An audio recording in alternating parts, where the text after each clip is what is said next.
par les légions, la libre antenne de votre radio. Parlez sans tabou, sans se chausser. Percez et crevez l'abcès. C'est vous qui avez la parole. Pourquoi on n'interdit pas la circulation des armes sur le continent africain? Laissons parler les gens du lundi au vendredi sur Django FM. Laissons parler les gens, une présentation de Michel Gadjou.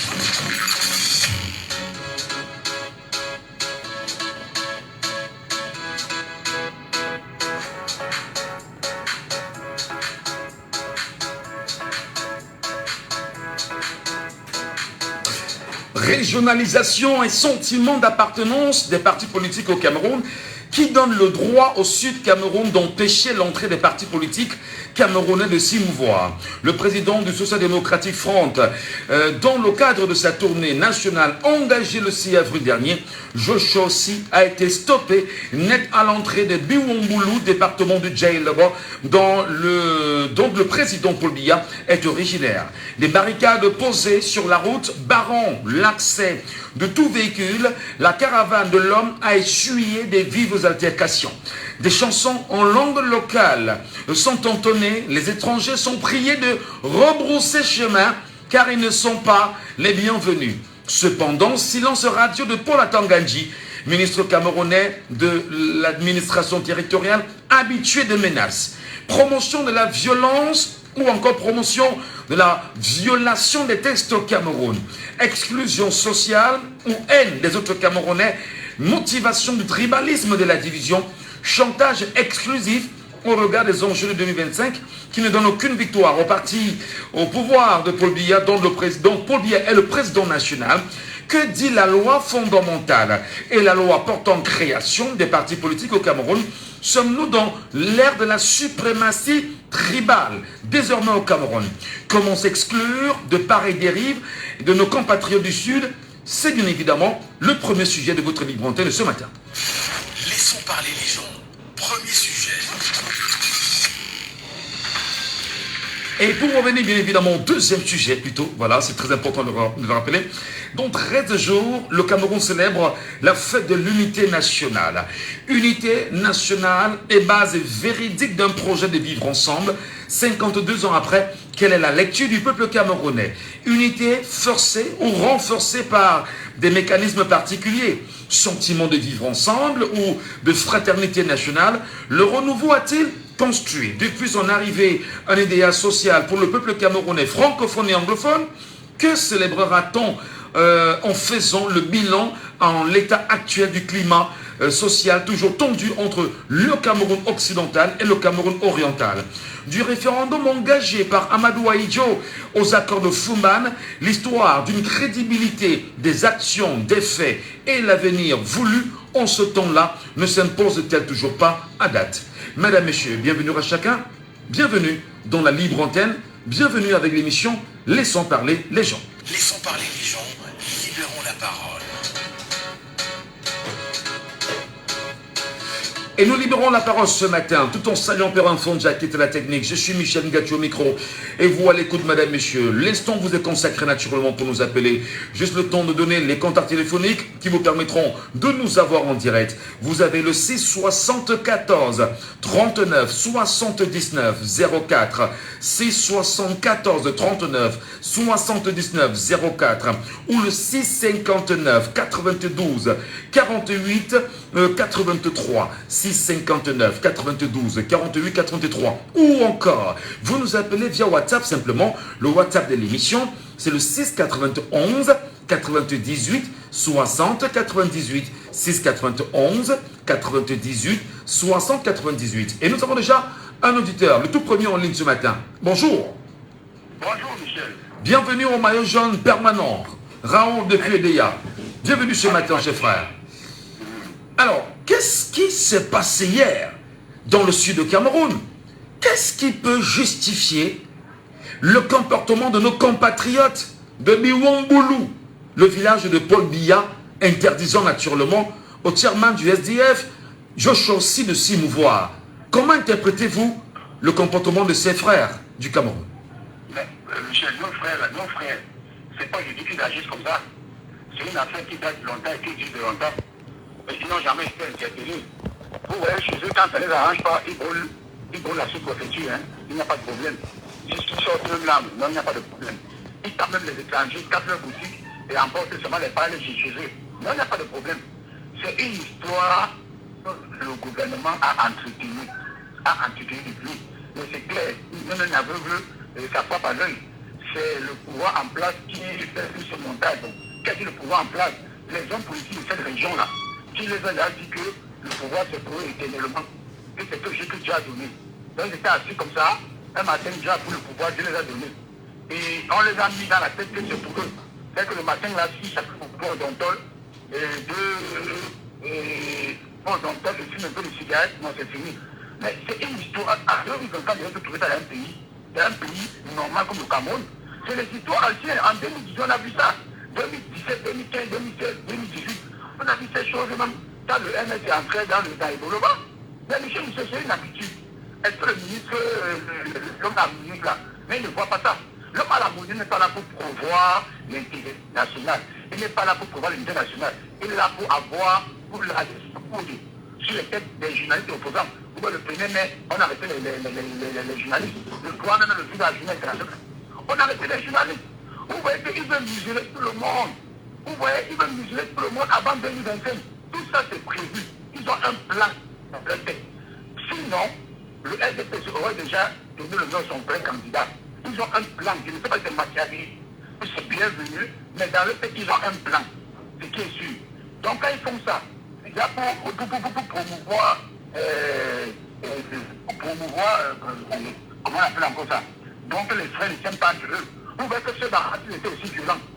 On devait assister à Eric. On devait se tourner pour dire que les gens ont quitté leur village. Et ils ont quitté leur village. Monsieur Michel, c'est quelque chose que le pouvoir en place a mis en place écrit. Et ce qui m'étonne et ce qui m'étonne, c'est qu'il y a même certains gens qui supportent ça. Vous allez voir combien de personnes vont se lever pour dénoncer ça. Attendons voir. Voilà la semaine qui a été finie. On va voir ce qu'ils vont dénoncer. Alors, mais justement, c'est ce qu'on ne comprend pas. Comment pour la Tangandji qui est réactif sur des sujets enfin, qui est tout le temps menaçant, a attendu jusqu'à présent, nous sommes à 9h09, et qu'on n'a aucun communiqué du ministre camerounais de l'administration territoriale, qui est ce qu'on appelle le ministre de l'Intérieur. Quel est ce silence-là? Comment justifier ça?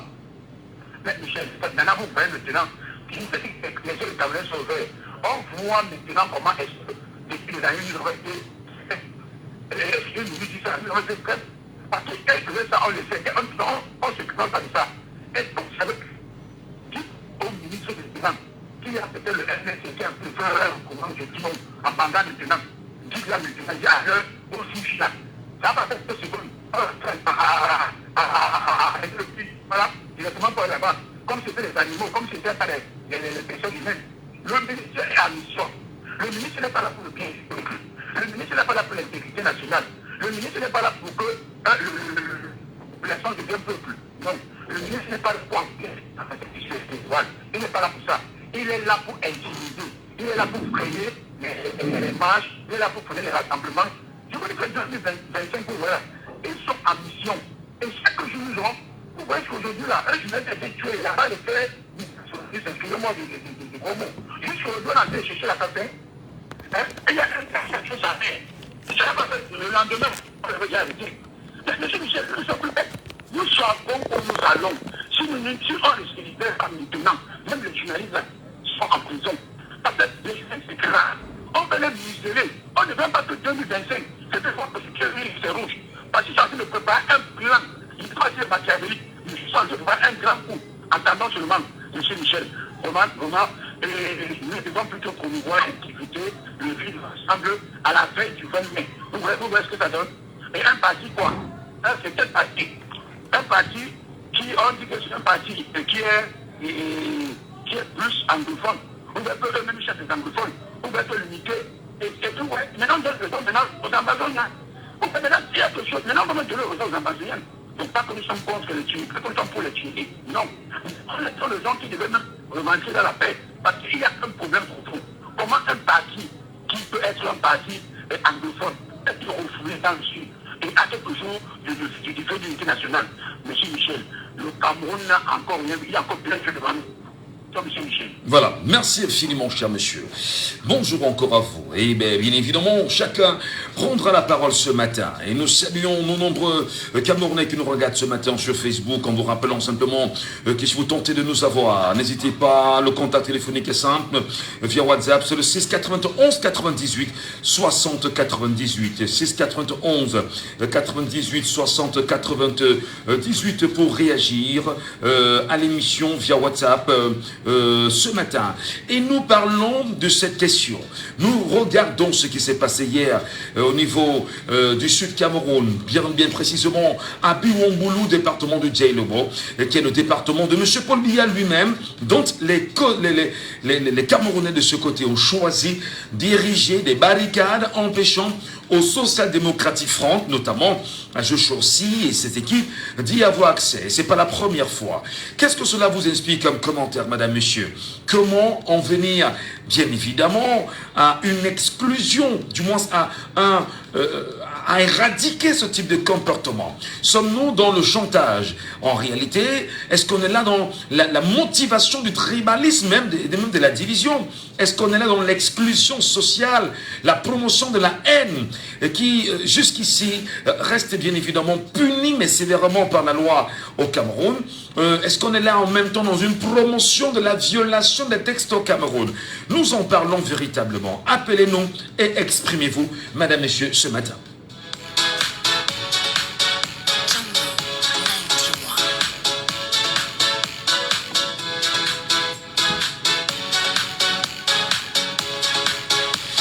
Bien sûr, nous rappelons que nous sommes avec vous au cœur de Laissons parler les gens, votre libre antenne, qui chaque jour entre 9h et 11h vous donne la parole. Naturellement, numéro épinglé désormais, vous pourrez nous appeler via WhatsApp. Le WhatsApp c'est le 6 91 98 60 98. N'hésitez pas, régionalisation et sentiment d'appartenance des partis politiques au Cameroun qui donne le droit au Sud Cameroun d'empêcher l'entrée des partis politiques camerounais de ce côté-là. Le président du SDF, dans le cadre de sa tournée nationale, a été nettement stoppé. En tout cas, prenons d'abord l'auditeur qui est avec nous sur WhatsApp ce matin et qui veut bien réagir. Auditeur en ligne, allô, bonjour. Allô, bonjour. Bonjour, monsieur. Soyez les bienvenus, cher monsieur. Nous vous appelons comment? Merlin, monsieur. Merlin. Comment comprenez-vous ce qui se passe au Sud Cameroun, Merlin? Qui donne le droit et le pouvoir à ses compatriotes de se comporter de la sorte? C'est le gouvernement en place, c'est l'ordre de 82. C'est l'ordre de 82. Eux, ils se mettent en tête qu'ils ont leur pays à eux. Ils ont leur pays à eux là-bas, dont le Cameroun est divisé en deux. C'est eux qui parlent des sécessionnistes qui sont de l'autre côté. Il y a la sécession là-bas depuis. Dernièrement, on a cassé les boutiques là-bas, on a chassé un autre peuple là-bas de rentrer chez eux. Par grand surprise, tout ce que M. Delatte a fait, il est allé les remercier. Et je l'ai vu devant eux en train de dire, s'il vous plaît, vivez pour la première fois. Et là, quand on dit que marche pacifique, on sort les goudins. On sort les goudins. Bon, et déjà, je remercie déjà parce que le sujet a changé. Pour une première fois, on ne parle pas de Capto. Un jour, on parle au moins d'un centre dedans qu'il y a l'autre opposant. Donc, monsieur aussi existait.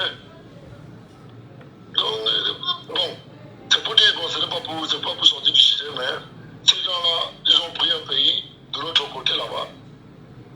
Nous, surtout quand tu viens de notre côté, tu es d'une autre tribu que je ne veux pas prononcer, parce que je ne suis pas tribaliste. Non, on a regardé des images. On a regardé des images, on a vu des gens scander, chanter en langue et dire que nous ne voulons pas des étrangers ici. Qui finalement est étranger au Cameroun? Mais c'est des Camerounais, c'est des Camerounais. Je ne vais pas parler de tribus, mais la langue, c'est nos frères du Sud et nos frères Boulou, il faut le dire quand même. Qu'est-ce qui peut justifier une telle attitude? Michel, c'est toi et moi qui vois que ils n'ont pas eu langue pour eux. Ils ne se sentent pas camerounais. Ils se sentent d'un autre pays qu'ils sont propriétaires. Parce qu'ils ont un monsieur qui a fait, il a passé toute sa vie dans le gouvernement. Lui, il les a fait comprendre que tant que lui il est là, ils boivent le matin, ils se lèvent, ils s'en foutent. Ils savent que le pays c'est pour eux. Vous voyez, c'est tellement est tellement misérable. Donc ça fait pleurer le Cameroun. Ça fait pleurer. Comprends les gens de trucs comme ça au 21e siècle. Vraiment. On est à nos moments Android, tu vois. Ils savent, ils sont conscients qu'on est en train de filmer. Et le pire que le gouvernement laisse passer. Le gouvernement laisse passer. La dernière fois, on a versé les jurys, on a fait les barricades. Parce que l'OMS n'est pas des voilà le SDF. Et là, ceux qui vont sortir et dire que l'opposition ne fait rien. L'opposition n'est pas dans tous les arrondissements et les antennes de communes. Mais c'est pas non plus. Ils veulent qu'on fasse comment pour qu'ils savent que nous aussi on veut le développement du Cameroun. Alors lorsqu'on a des compatriotes camerounais qui se comportent de la sorte, lorsqu'on a des frères qui choisissent de faire des blocus et d'interdire aux autres compatriotes de se mouvoir dans, on va dire, dans l'espace géographique qui peut sembler être le leur, parce que aujourd'hui on parle du Cameroun et qui est une nation avec toutes ses composantes. Est-ce qu'il n'y a pas lieu pour le chef de l'État lui-même, président de la République, de se lever et de dire stop, parce que j'ai quand même sur moi une mission qui m'a été assignée, c'est d'unir le peuple camerounais? Non, il n'a pas une mission d'unir le peuple camerounais. Il a une mission de garder les intérêts de la France au Cameroun. Il est le gouverneur de la France. Parce qu'on ne peut pas avoir une partie du Cameroun qui est en guerre, et lui, il accorde, fait la fête de l'unité. Et il passe à soi en acceptant qu'on fait ça, la fête de l'unité, alors qu'on n'est pas unis.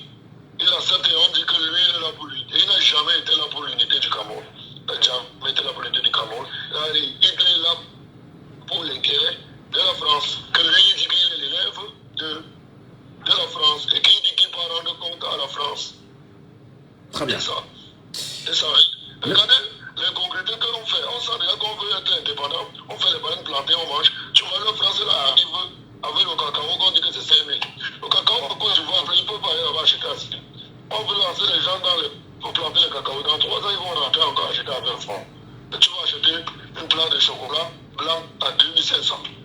Mais nous-mêmes, il faut que nous, on prenne conscience. Et on a encore un peuple pareil qui refuse que leur frère, on se voit, on s'entend même au moins pour chasser celui qui nous rend zéro. On a leur frère, on a notre frère qu'on a mis au pouvoir pour nous maquiller. Le ministre est là qui regarde, les camps qui sont, les sous-préfets viennent chasser les camps de parti, de ne pas inscrire les gens. Que les camps a déposé les baffles pour faire inscrire les gens. On les dérange. Non, le maire, les maires, pas les sous-préfets, les maires. C'est le maire de Yaoundé 7 qui l'a fait. Vraiment, merci beaucoup, chef frère. Merci pour ta réaction ce matin et très bonne journée de l'endroit où tu nous écoutes. Et à bientôt. Je voudrais bien évidemment rappeler, madame, messieurs, que dans le préambule de la Constitution du Cameroun, pour ceux qui nous écoutent ce matin, il faut bien évidemment le savoir, le préambule de la Constitution quand même stipule que toute personne a le droit à la vie et à l'intégrité physique et morale. Elle doit être traitée en toutes circonstances avec humanité. En aucun cas, elle ne peut être soumise à la torture, à des peines de traitement cruels, inhumains et dégradants. Dégradants. Comment peut-on choisir d'interdire l'entrée du SDF dans le sud de Cameroun aujourd'hui? C'est pas la première fois, faut-il le rappeler, avec cette façon de se comporter.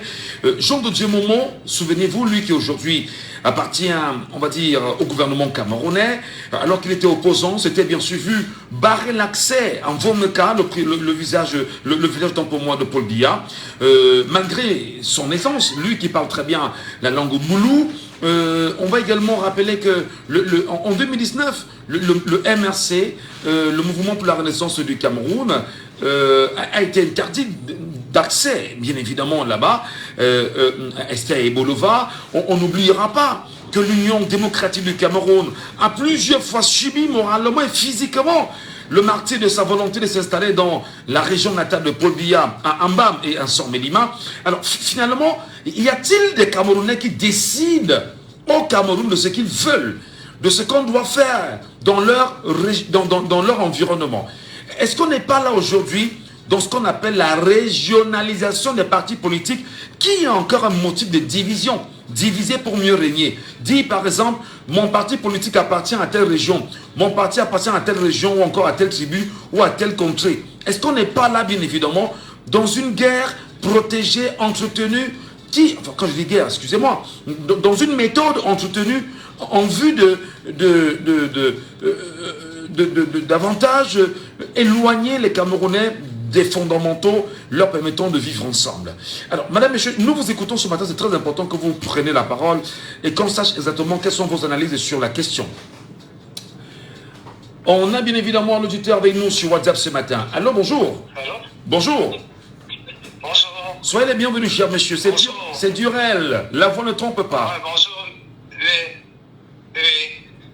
Quelle est bien évidemment votre lecture de cette situation, Durel? Bon, j'ai envie de dire tantôt que le régime de diviser pour mieux régner. Allô? Nous vous écoutons, cher Durel. Ça a été érigé en mode de gouvernance. Ça a été instauré en mode de gouvernance, le tribalisme d'État.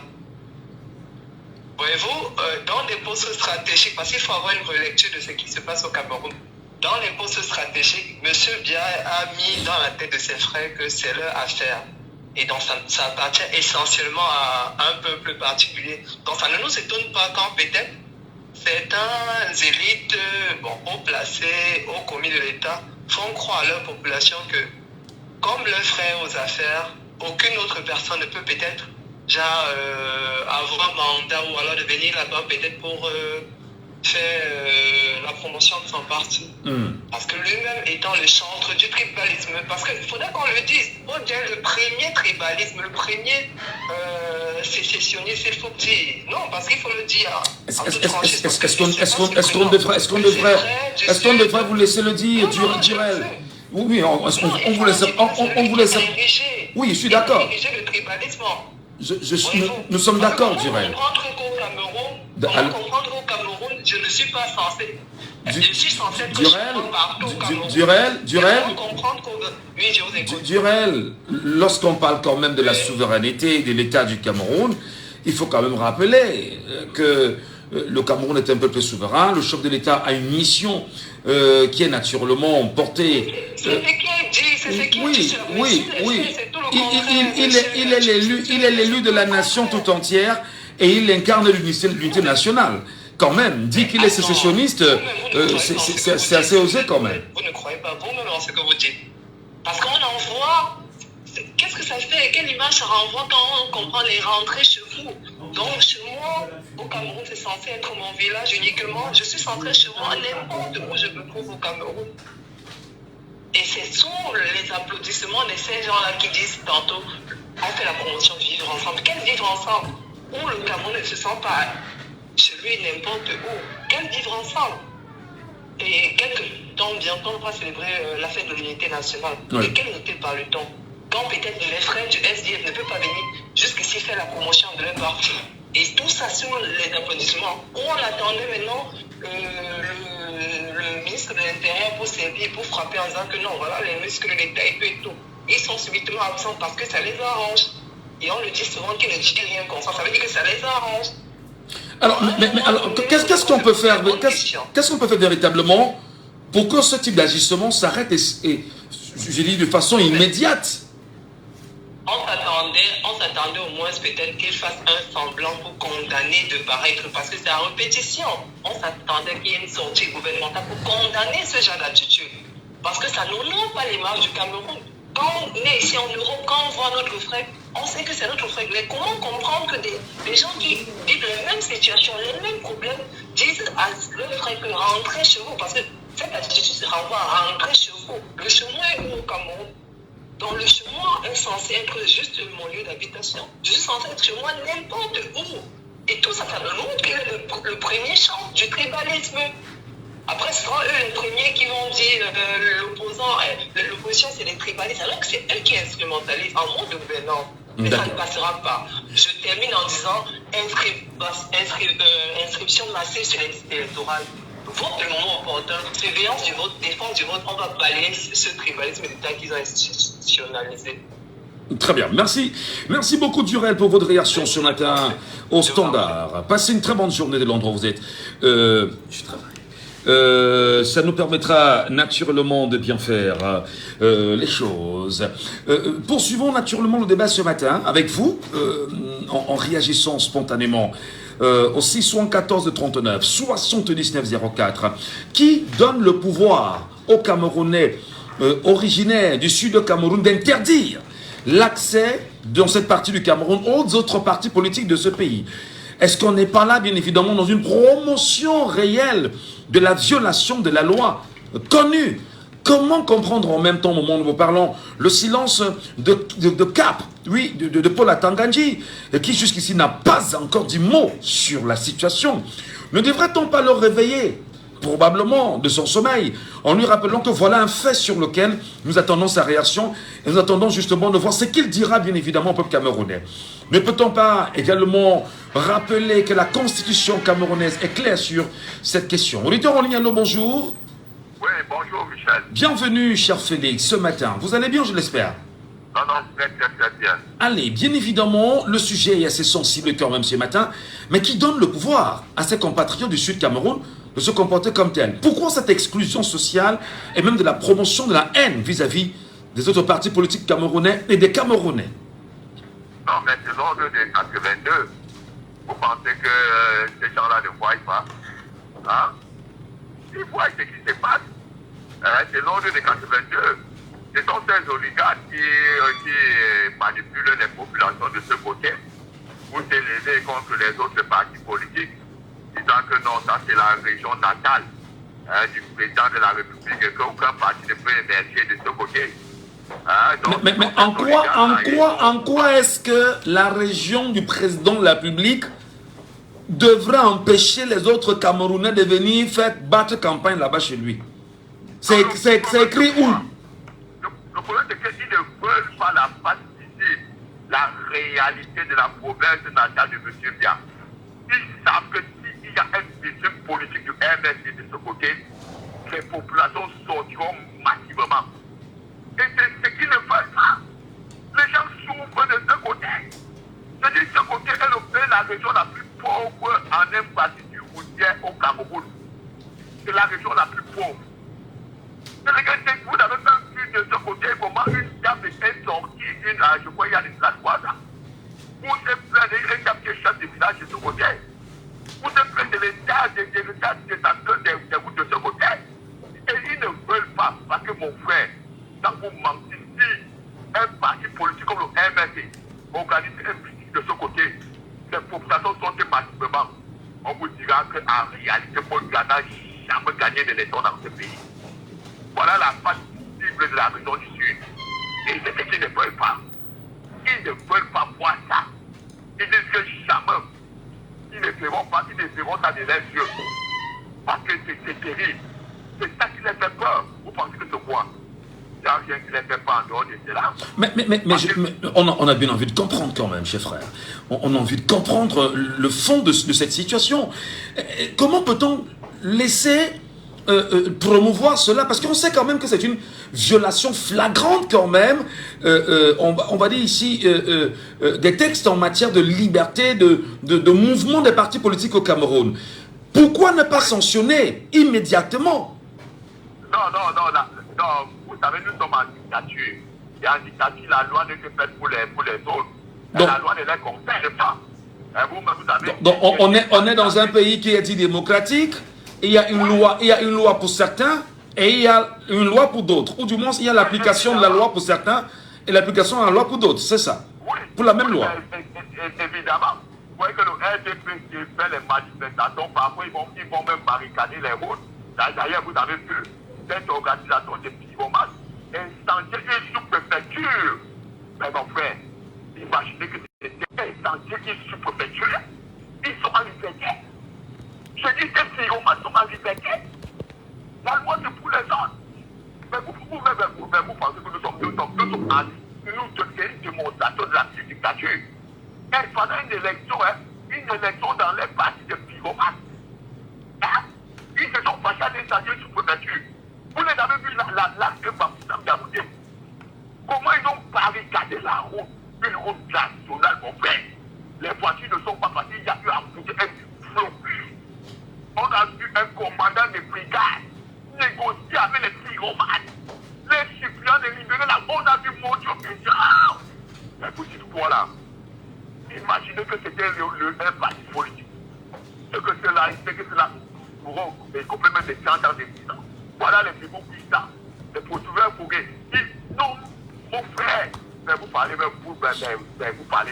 Alors peut-être pour sortir, Félix, que doit faire le reste des Camerounais? Je dis n'importe quoi. Que doit faire le reste des Camerounais? Comment rééduquer ces compatriotes du Sud Cameroun? Ne lisent-ils pas la Constitution? Ne sont-ils pas au courant, bien évidemment, qu'il y a une loi fondamentale quand même au Cameroun qui encadre les libertés en matière de création des partis politiques et des activités? Ils vont faire quoi? À Douala, les populations vont faire quoi? On est dans la coupure d'énergie électrique tous les jours. Tous les jours, on vient privat. On a arrêté le professeur Kamtourici à Douala. À Douala, c'est le chef même par excellence. Je dis aujourd'hui, pour le MSI ici à Douala, a une grâce le RDPC à l'élection présidentielle ici à Douala. Pour le MSI avec la majorité absolue à l'élection présidentielle, plus de 51%. À Douala, on est venu arrêter, mais mon frère, on n'a jamais vu ça dans le monde.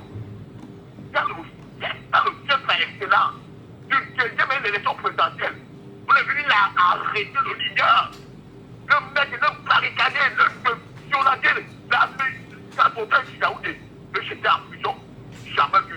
Très bien. C'est que ce qui me plaît est que les Camerounais ont compris que maintenant, le combat s'est décéléré. Et ils le demandent. En tant qu'administrateur des menaces, il y a de plus en plus de Camerounais qui sont tentés. Parce qu'ils ont compris que n'a pas changé les cas.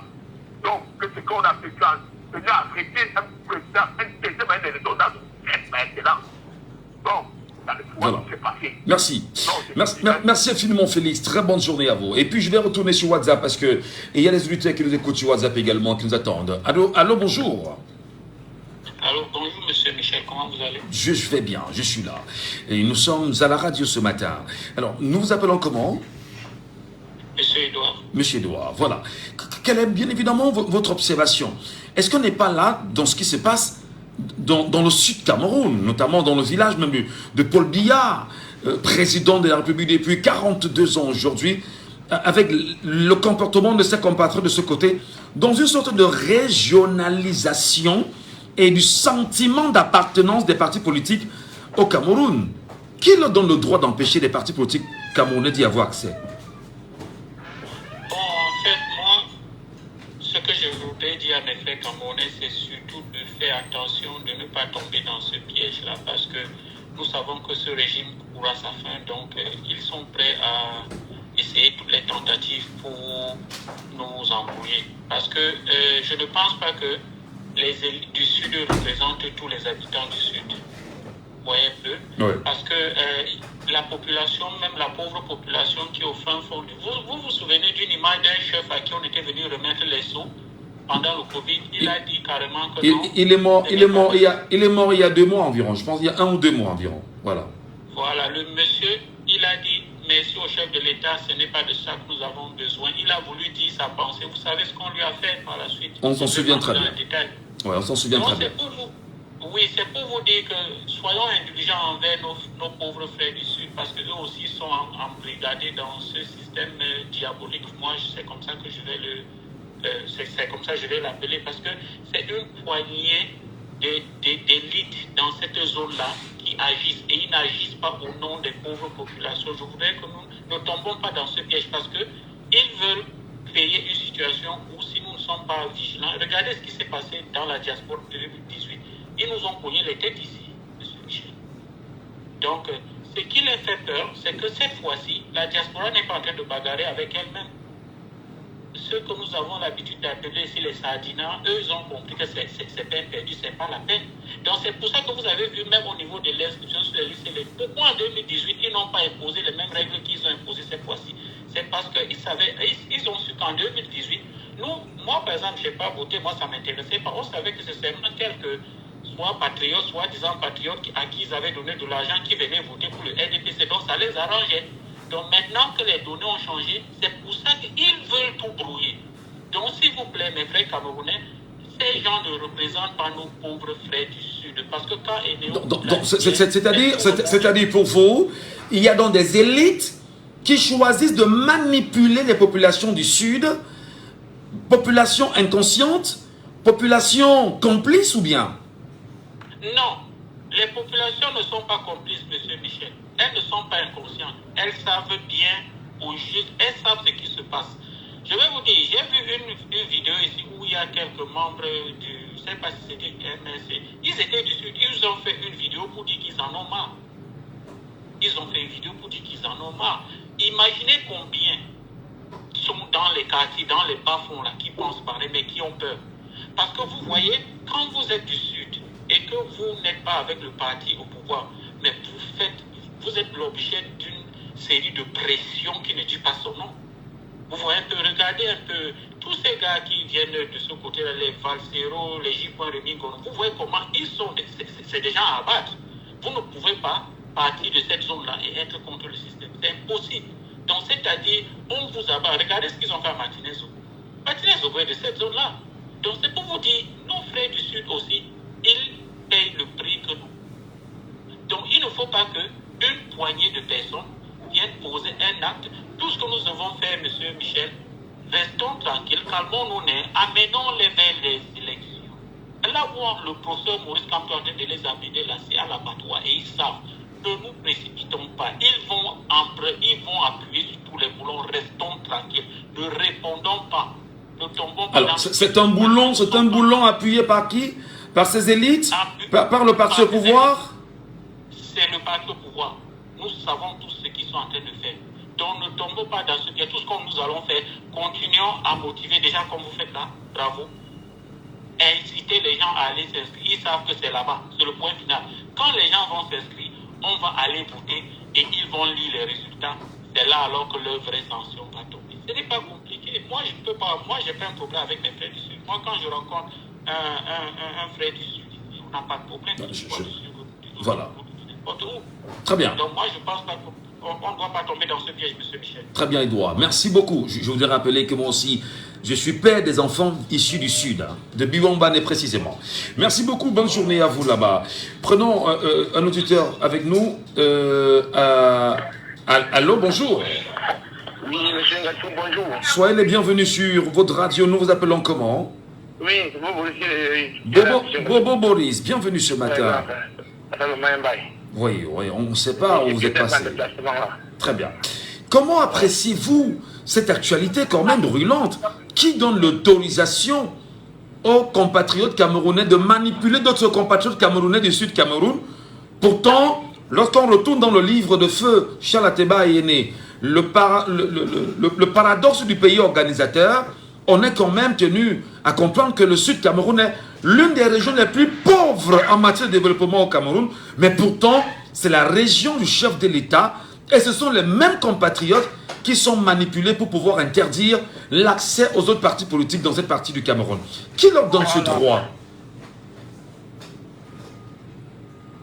Bobo Boris, nous vous écoutons. L'avions-nous perdu ou pas? On le retrouvera assurément. Merci à vous. Je vous redonne les contacts téléphoniques. Le 674 39 79 04.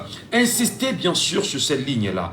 Le 674 39 79 04 ou le 659 92 48 83. Sur WhatsApp, on a un auditeur sur WhatsApp. On va prendre d'abord l'auditeur en ligne. Allô, bonjour. Sinclair, vous nous appelez d'où, Sinclair? Allô, Sinclair? Allez-y, Sinclair. Ok, bonjour à tous. Bonjour à Michel Ngatou. Vous savez, quand ces gens-là agissent comme ça, et qu'on ne fait rien, ça c'est de l'injustice. Si les gens parviennent à faire des incantations pour savoir que quelqu'un est en train de penser que demain va partir, on l'arrête.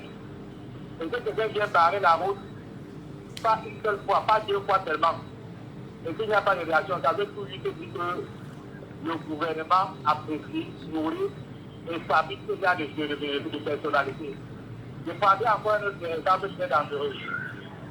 Vous savez, la femme est un genre de personne parce que si tu te demandes, on les disait que bon, ok, comme il est arrivé au pouvoir, il pendait on est dans les maquettes et on va voir si ça se rendra. Donc, ce genre de juge doit avoir un nom, vraiment un nom. Parce que ces gens-là, si ils le font, le jour où ils vont prendre les armes sur les maquettes pour découper un étranger, selon eux. Oui, mais justement, on est allô, Sinclair, ce que vous dites est tellement pertinent. Est-ce qu'on n'est pas là dans une sorte de préparation psychologique de ses compatriotes à ce qui s'est probablement passé, souvenez-vous, au Rwanda, au Cameroun, avec de tels agissements? Oui, parce que quand nous analysons, quand nous observons, nous nous rendons compte que tout cela a été seulement peut-être chez les politiciens. On pouvait comprendre. Et nous le voyons même chez les commerçants. C'est grave. Si tu dis que peut-être tu passes là-bas et on te dit que là, c'est chez vous. Là, ce n'est pas normal. Donc, je me dis que voilà les choses dont la France aime. Après, on va faire des petits montages. On vous donne les armes, ou bien les couteaux, les matières, vous partez sur vos frères. Donc, le gouvernement devrait, à l'heure où nous parlons, rendre justice. Je ne veux pas que ça soit seulement, peut-être quand quelqu'un dort chez lui, on vient l'arrêter, on dit non, tu as dit que tu vas marcher demain, ou bien que tu as parti marcher demain. C'est cette injustice-là qui fait à que ces gens-là, ils savent que non, même si nous faisons n'importe quoi, rien ne peut nous arriver. Ouais. Merci beaucoup Sinclair, très bonne journée à vous. Merci pour votre réaction. 674 39 79 04 691 98 60 98 par WhatsApp. C'est très important de vous écouter. Je vais peut-être consulter, avec votre respect, un document qui avait fuité en 2020 sur les réseaux sociaux, un document qui parlait de la conservation du pouvoir par le système via RDPC. Souvenez-vous, ce document avait de son temps été nié par le secrétaire national à la communication du Rassemblement démocratique du peuple camerounais, le professeur Jacques Famendongo, comme étant un document fake. On s'en souvient très bien. Et le RDPC, c'était d'ailleurs, avait refusé ouvertement ne pas reconnaître ce document-là. Donc, mais c'est pas parce que ce document avait été déclaré fake qu'on n'a pas le droit de continuer à le lire. Et dans ce document, il y a des articles qui sont quand même insoutenables, mais qui démontrent à suffisance que ce qu'on est en train de vivre sur le terrain est inscrit dans ce document.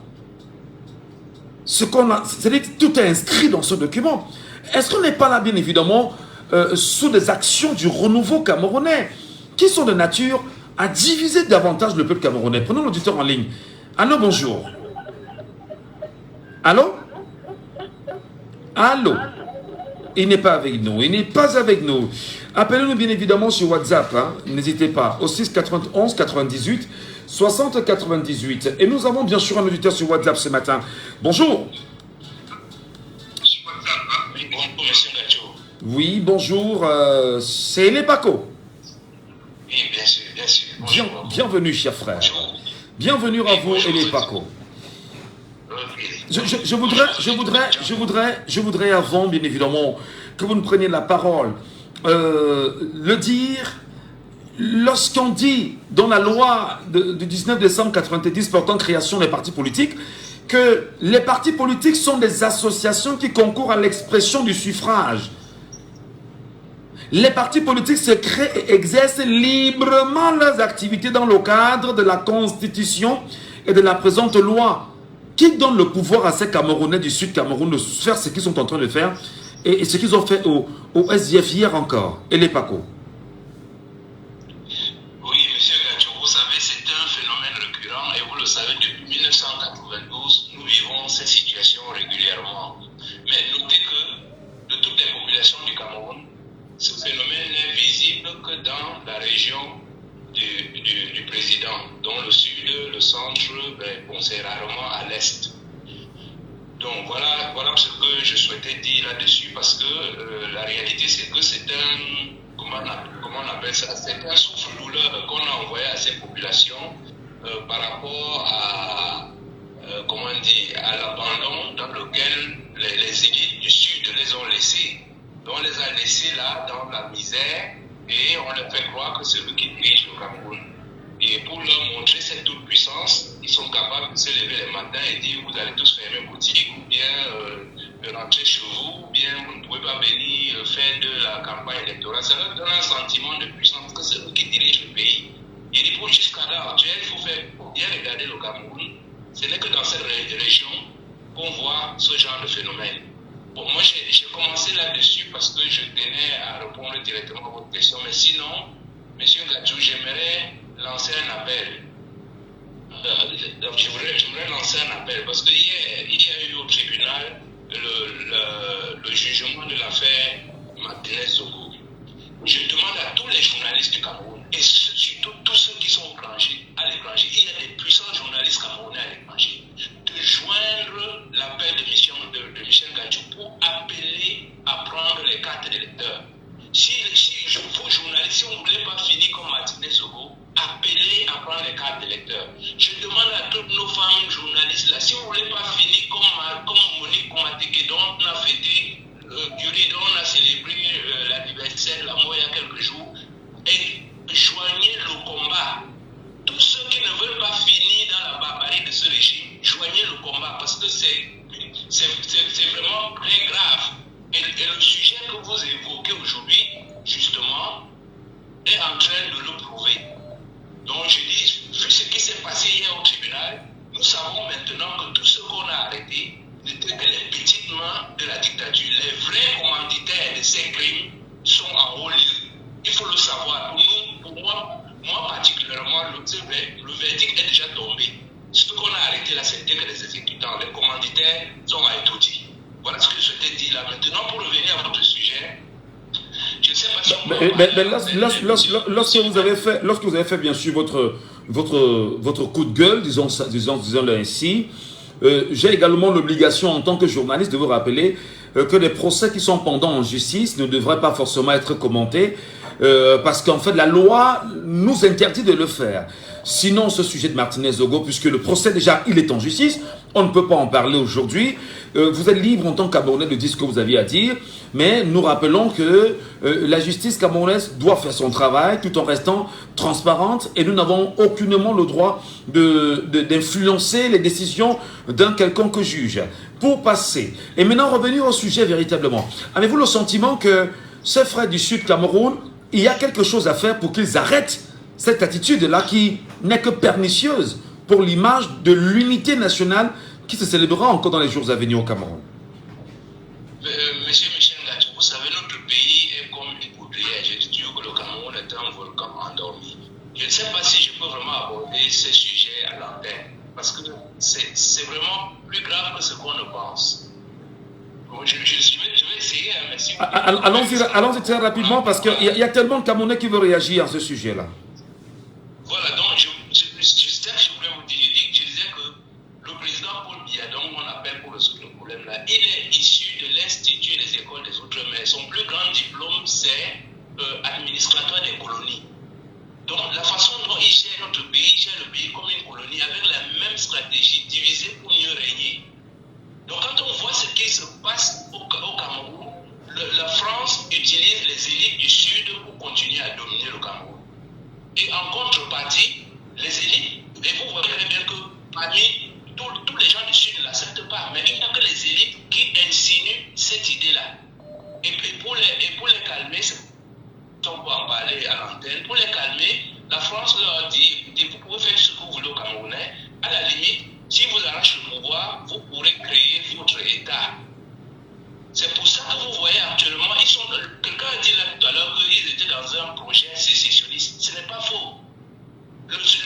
Ces gens se sont dit, en cas de perte de pouvoir, nous allons faire sécession. Donc, c'est pour ça que l'idée des camps, le mot camp a été lancé pour regrouper le littoral du Sud avec Kribi et tout ça. Non. Et pour l'Est. Oui, d'accord. Je voudrais justement dire que si on s'en tient à cette communication que nous avons très bien connue, et ces manipulations des termes et camp, Betty, c'est bien connu de tout le monde, hein, qu'on veut rassembler le centre, le sud et l'est dans cette logique-là et dit que toutes ces populations sont soit Ekan, soit Beti, soit... voilà. Mais non, pour ne pas rentrer sur ce secteur qui est assez sensible, parce qu'on pourra nous taxer de tribalistes et de promotion du tribalisme, encore que tout le monde ne comprend pas ce que vous comprenez comme tout le monde devrait comprendre. Quelle est la solution à ça, qui soit immédiate? Paul Atangandji peut-il être une solution, selon vous?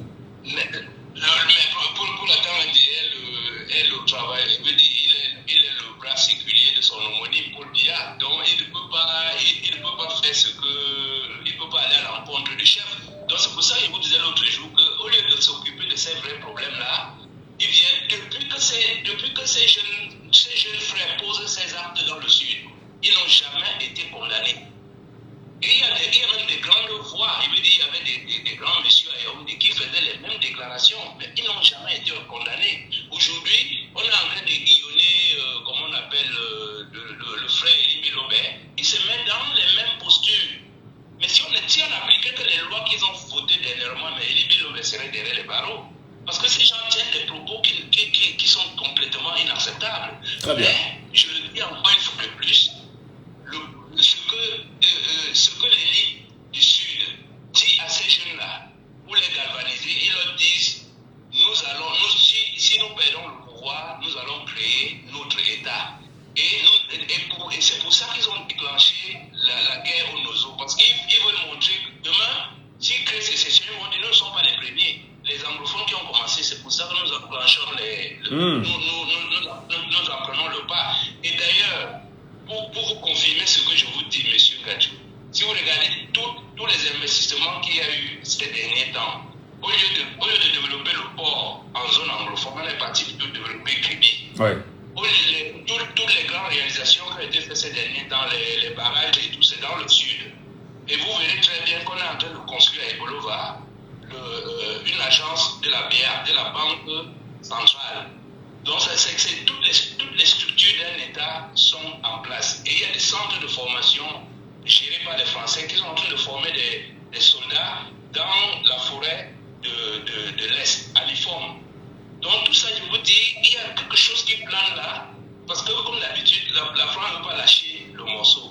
Mais nous, c'est notre devoir, nous les Camerounais, c'est pour ça que je disais que je crois que c'est un peu sensible, mais c'est notre devoir, nous les Camerounais, par une forte participation aux élections, de casser cette dynamique et de reprendre notre pays à main et faire vraiment un pays uni. Merci beaucoup. Parce que là où on est en train d'aller, là, ces gens ne pensent qu'à une chose, nous diviser pour nous empêcher de prendre, merci. De nous occuper de nous. Merci beaucoup, monsieur Elipako. Merci vraiment pour cette lecture-là qui me parle. Merci beaucoup. Très bonne journée à vous, monsieur Elipako. Et avant qu'on progresse,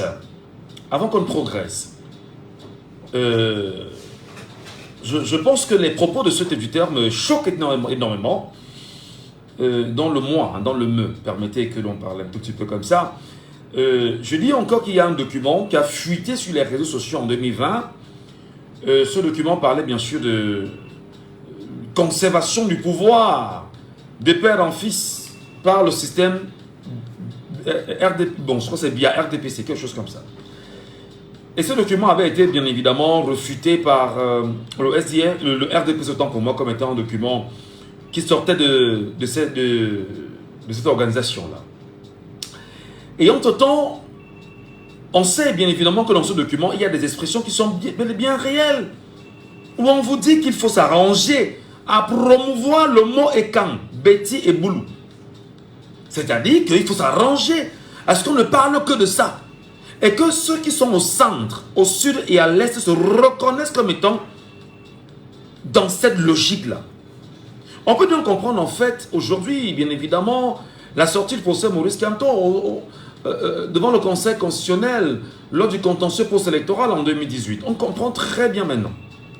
Et quand on revient à ce que vient de nous dire l'auditeur quand même, en termes d'analyse, le sentiment qui peut se dégager effectivement, c'est que des gens pourraient avoir, je dis bien pourraient avoir des idées de division, de sécession. Et c'est très dangereux.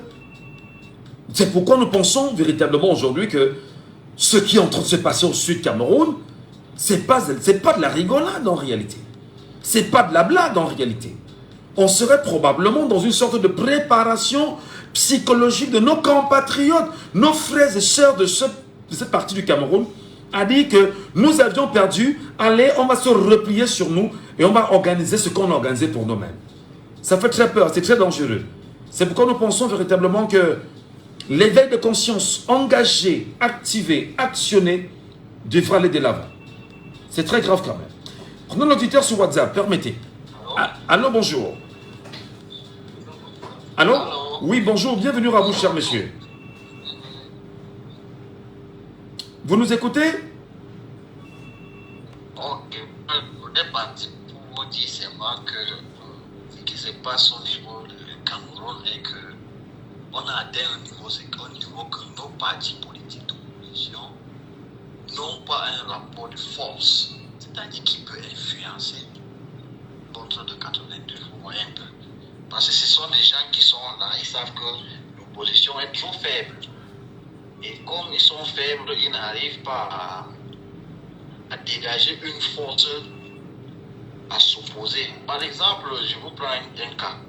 Quand vous voyez les sorties, par exemple, d'Atanganji, il se permet de dire de n'importe quoi au peuple camerounais, c'est-à-dire avec une arrogance. Donc, tu te poses la question qu'on est dans quel pays. Donc, tu sais, Lucien Gadjou, vous êtes journaliste. On ne s'adresse pas à un peuple comme ça. Si un peuple n'est pas, je ne sais pas, les Camerounais ont une faiblesse qu'on nous a injectée dans les gènes. Oui, mais attendez, c'est peut-être trop grave de croire que les Camerounais sont faibles, non. Le peuple camerounais, est conscient, le peuple camerounais est conscient justement de ses enjeux, de son avenir, de ce qu'il veut. Peut-être... Oui, mais toi, tu connais M. Gadjou. Oui, je comprends, je comprends, mais je ne veux pas en même temps que nous rentrons, que nous versions dans ce jeu qui voudrait bien évidemment que l'on nous dise après que nous sommes en train de mobiliser les Camerounais à organiser une rébellion. Non, nous ne voulons pas ça. Non, c'est pour voilà. Je dis, ce n'est pas dans ce sens-là que je parle. Si tu m'écoutes, tu vas comprendre, tu vois un peu. Ce n'est pas dans ce sens de la rébellion. C'est que le système, l'ordre de 82, c'est a conçu des Camerounais qui sont, franchement, je ne peux même pas dire, donc faibles d'esprit. Donc, ce n'est pas pour dire que faible d'esprit, mais dire qu'un Camerounais ne peut pas savoir que ça c'est mon droit. Par exemple, regarde un peu. Oui, mais attendez, si on ne t'enseigne pas ton droit, tu le sauras comment? Ça, c'est la question fondamentale. Parce qu'il faut qu'on se comprenne très bien, mon frère. Ça fait partie même de l'éducation. C'est oui. tout ça. Donc, tu vois, si nous sommes dans un pays où même s'éduquer, c'est un problème. Où l'éducation nationale... Un Camerounais a même peur. C'est-à-dire que quelqu'un te menace. Quelqu'un vient, il te menace chez toi. Tu as même peur d'aller porter plainte. Donc, quelqu'un vient, il te menace chez toi comme tu es là, dans ton studio. Il vient, il te menace. Même le simple fait d'aller porter plainte, le fait seulement d'aller porter plainte, c'est ça. L'autre Camerounais a peur. Peut-être 70%. Regardez par exemple un grand pays comme le Cameroun. Un grand pays, mais on vit sur 2 villes. Et la 3e ville, c'est la ville de l'Ouest. Est-ce que c'est normal? Vous croyez qu'on va dire comment? On va s'en sortir comment? Si toi là ne vis pas, Yaoundé ne respire pas, l'Ouest ne respire pas. Les autres villes sont comme les périphéries, comme des villes, comme les villages à peu près. Vous regardez le Grand Nord, qui a combien de provinces? Qui a combien d'arrondissements? On a dégagé.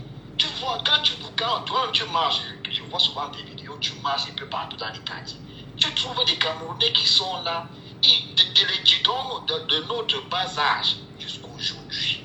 On nous a tellement éduqués à faire en sorte que tout le monde s'éloigne du nécessaire.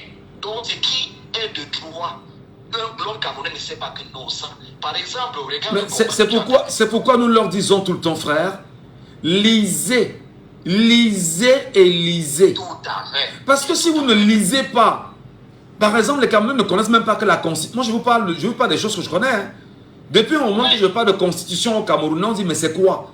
Il s'agit de quoi? Voilà. Ils ne savent même pas qu'il y a une Constitution. Je prends encore la peine, je prends encore la peine de dire aux Camerounais, il y a ce qu'on appelle un code électoral. On me dit que c'est quoi? Il dit, mais lisez. C'est gratuit. Lisez. On prend même la peine, je prends encore la peine. J'ai dit aux Camerounais depuis hier que il ne vous reste que 85 jours pour vous faire inscrire sur les listes électorales. On me dit que, mais par rapport à quoi? Que, mais on peut le faire en 2025, non? Parce qu'ils ne prennent pas le temps de lire. Est-ce qu'on n'est pas, bien sûr, dans une organisation qui est telle qu'on a tout fait pour maintenir le Camerounais dans une situation d'abruti, afin de mieux le contrôler? On nous a tellement mal éduqués, donc ça veut dire que de l'éducation, donc tout ça englobe tous ces effets-là. Tout est dedans. On nous a tellement appauvris, éducation, mentale, pauvreté. On a seulement fait en sorte que les autres qui s'en sortent, ce sont les gens qui peuvent. Regarde par exemple un journaliste comme toi. C'est toi qui t'enlèves aujourd'hui pour t'engager, pour réveiller les gens d'aller aller s'inscrire. Est-ce que c'est normal? Alors qu'en principe, à partir même de 5 ans, tu dois savoir que quand j'aurai 18 ans, c'est mon devoir d'aller faire ma carte, par exemple, et m'écrire. Mais un Camerounais, tu l'expliques, ça, il va te dire que ça va servir à quoi? Inscris-toi d'abord. La première des choses, inscris-toi d'abord. Alors, est-ce que c'est justement ça? C'est-à-dire que cette ignorance, cet abrutissement du peuple camerounais qui justifie les manipulations de nos frères du Sud, Cameroun? Voilà, c'est ça, tout à fait, c'est ça. Quand tu pars au Sud, moi j'ai un parti au Sud, quand tu pars au Sud, la majorité des villages, entre dans les villages, tu vas trouver quelqu'un, il est là, il sait que on a nommé un de ses cousins, par exemple, quelque part, le jour qu'il vient, il les donne les kitoko, ils sont là, ils ne font rien, s'ils boivent son matango, même si vous vous baladez partout, même au centre, allez dans les villages là, vous allez voir des gens qui sont là, dès qu'ils se lèvent le matin, ils s'asseyent là où on boit un matin. S'ils boivent un verre, 2 verres, ça va. Pour lui, quand tu viens, tu lui dis que gars, il y a un truc qui s'annonce là, allez vous inscrire, il te dit donc pour lui, c'est seulement la pierre mangée. Dès qu'il a mangé, il a cherché la femme, il a bu, c'est tout. C'est tout ce que les Camerounais connaissent. Regardez comment les bars sont pleins. Vous croyez que si par exemple on part dans les bars là, on peut enlever tous ces gens dans les bars là. Vous voyez le nombre de Camerounais qui sont dans les bars. Ce que les Camerounais savent d'éducation, dès que tu as déjà un petit salaire, tu as une petite maison, ça va. Ça veut dire que tu n'as pas d'onde. Donc tu ne dois plus te concentrer sur les autres. Mais ne pense pas que demain, nous on veut construire le Cameroun de demain. On sait que même si tu es dans ta tombe, ton fils va s'en sortir. Voilà. Mais eux, c'est pour que dès qu'ils vont manger là, ils oublient que demain ils vont encore manger. Alors qu'ils ne savent pas que le système qui est là maintenant, quand tu es en train de manger là, c'est bon. Mais quand tu vas commencer à lire... Enfin, tu manges même d'abord quoi? Parce que tu ne manges que les miettes, que les mastodontes qui sont au pouvoir, ils se font plein les poches. Merci beaucoup mon frère, merci infiniment. Merci. Très bonne journée à vous de l'endroit où vous êtes. Merci infiniment. Allez, Père Fondia, on va monter un tout petit peu. Père Fondia, on monte un tout petit peu. Partagez. Il veut faire pipi.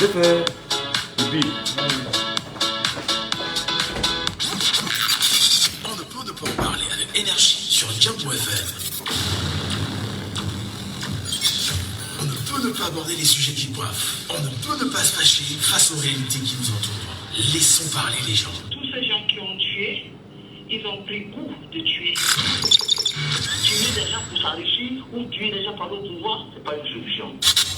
Laissons parler les gens. La libre antenne de votre radio. Parlez sans tabou, sans se chausser. Percez et crevez l'abcès. C'est vous qui avez la parole. Pourquoi on n'interdit pas la circulation des armes sur le continent africain? Laissons parler les gens du lundi au vendredi sur Djambo FM. Laissons parler les gens. Une présentation de Michel Gadjou. On ne peut ne pas en parler avec énergie sur Djambo FM. On ne peut ne pas aborder les sujets qui coiffent. On ne peut ne pas se fâcher face aux réalités qui nous entourent. Laissons parler les gens. Tous ces gens qui ont tué, ils ont pris goût de tuer. Tuer des gens pour s'enrichir ou tuer des gens par le pouvoir, ce n'est pas une solution. Laissons parler les gens. La libre antenne de votre radio. Parlez sans tabou, sans se chausser. Laissons parler les gens. Libérons la parole. Soyez les bienvenus, mesdames et messieurs, pour cette émission qui devient quand même pour chacun d'entre vous un rendez-vous très important. Et puis nous sommes très heureux de partager les sujets, les réalités du Cameroun avec chacun d'entre vous, comme c'est le cas chaque matin, entre 9h et 11h. Et nous saluons bien évidemment les confrères. Avant de rentrer dans le deuxième sujet, je voudrais très humblement le dire. Un auditeur tout à l'heure qui s'appelle Elé Paco a appelé les journalistes camerounais à se joindre à l'initiative que nous avions mise en place, appelant bien sûr les Camerounais à se faire inscrire massivement sur les listes électorales. C'est tout à fait évident. Mais je voudrais dire à mon frère Elé Paco, monsieur Elé Paco, vous savez, lorsqu'on parle de morcellement, lorsqu'on parle de division, lorsqu'on parle de division bien évidemment des peuples aujourd'hui, le Cameroun et même les corporations connaissent ces réalités. Je me suis toujours présenté comme étant un journaliste qui est dépouillé de tout complexe. Que tu m'aimes, que tu ne m'aimes pas, je fais ce que c'est fait et puis j'avance. Alors, j'ai fait cette interpellation par une fois, par deux fois.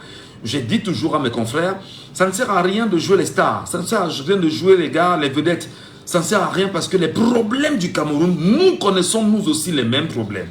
Beaucoup de ces confrères, journalistes et animateurs de radio et télévision, non, c'est-à-dire que c'est des locataires tous.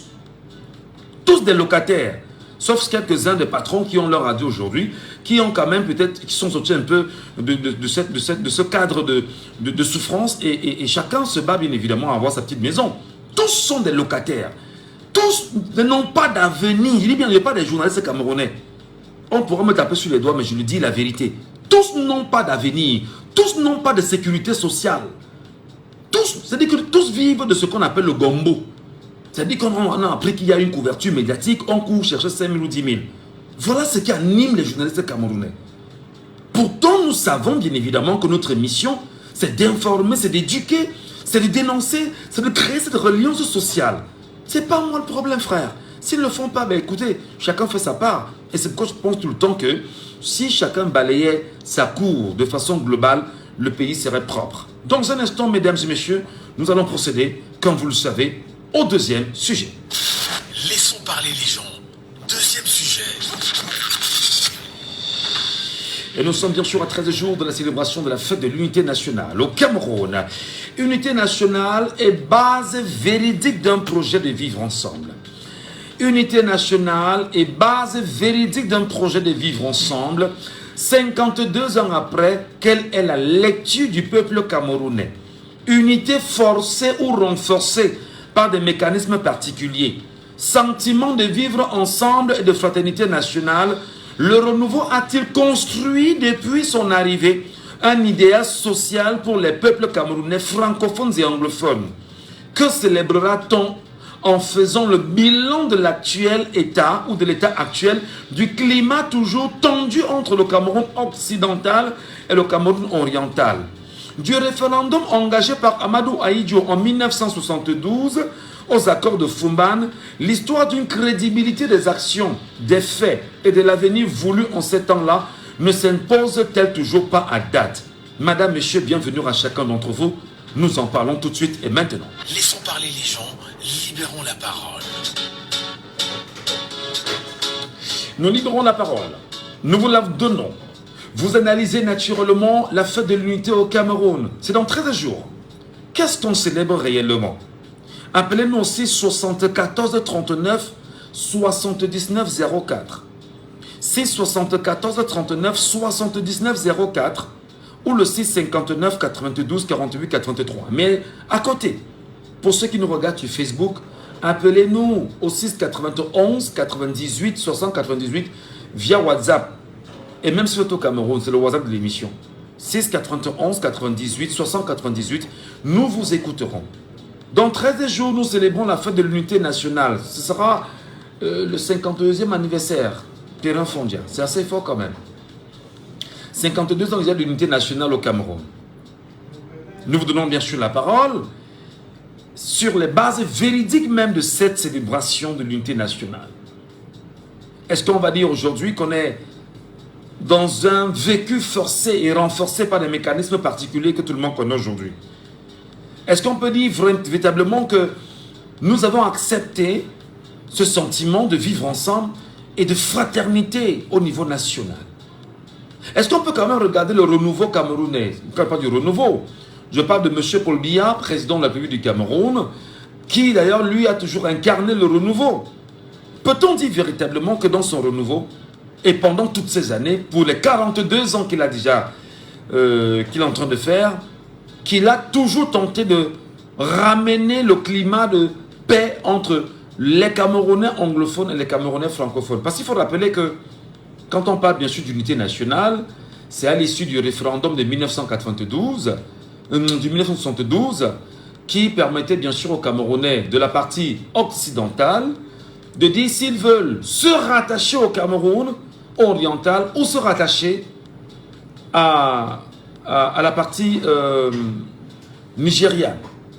Et les Camerounais avaient choisi entre le yes et le oui de dire qu'ils veulent se rattacher au Cameroun. Oui, c'était le yes et le oui, je n'invente pas, ça ne vient pas de moi. Il y avait le yes ou oui. Il n'y avait pas non, non. Yes ou oui. Donc mon frère, c'est tu choisis le yes ou le oui. Alors, nous nous posons bien sûr la question aujourd'hui. Pour ceux qui ont peut-être entendu parler des accords de Fumban, est-ce que lorsqu'on est rentré dans ces accords de Fumban, effectivement, est-ce que tout est respecté aujourd'hui? Je veux qu'on parle un peu d'histoire. Je souhaite que les Camerounais qui connaissent l'histoire, qui nous appellent et qu'on en parle. Parce qu'il y va de l'éducation de nos enfants. Il y va de la maîtrise de son histoire. De la route que nous nous donnons pour l'avenir qui est en train de se dessiner. Appelez-nous, madame, messieurs, au 674 39 79 04. 674 39 79 04. Ou encore au 659 92 48 83. Et si vous n'avez peut-être pas l'occasion de le faire, laissez-nous un message sur WhatsApp. Ou appelez-nous sur WhatsApp en direct. Le 691 98 60 98. 691 98 60 98.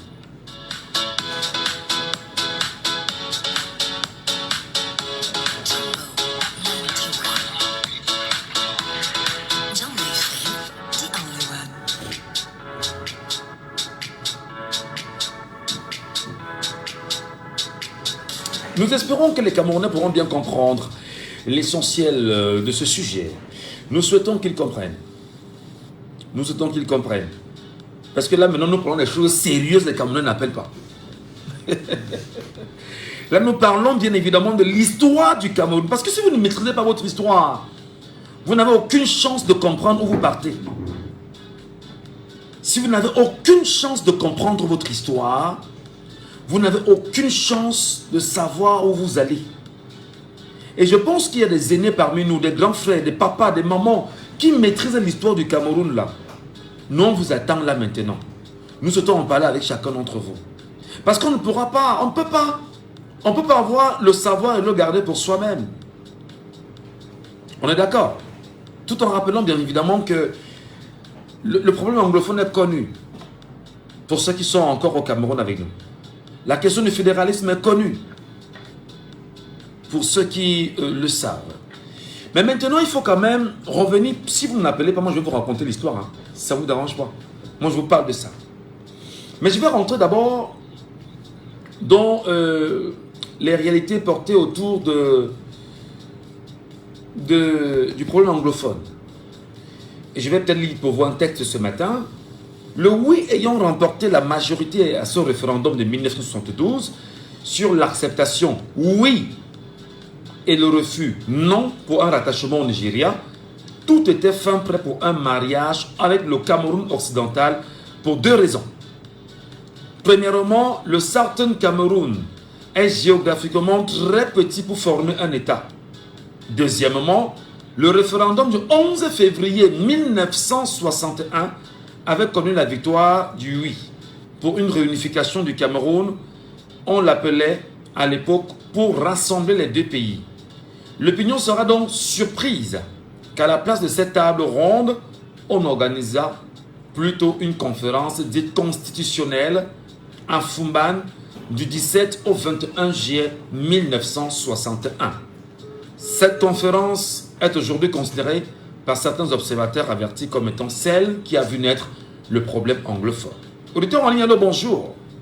Ah, une fois de plus, bonjour. C'est Félix qui revient, je suppose. Hein? Oui, c'est lui-même. Votre voix grave vous trahit tout le temps.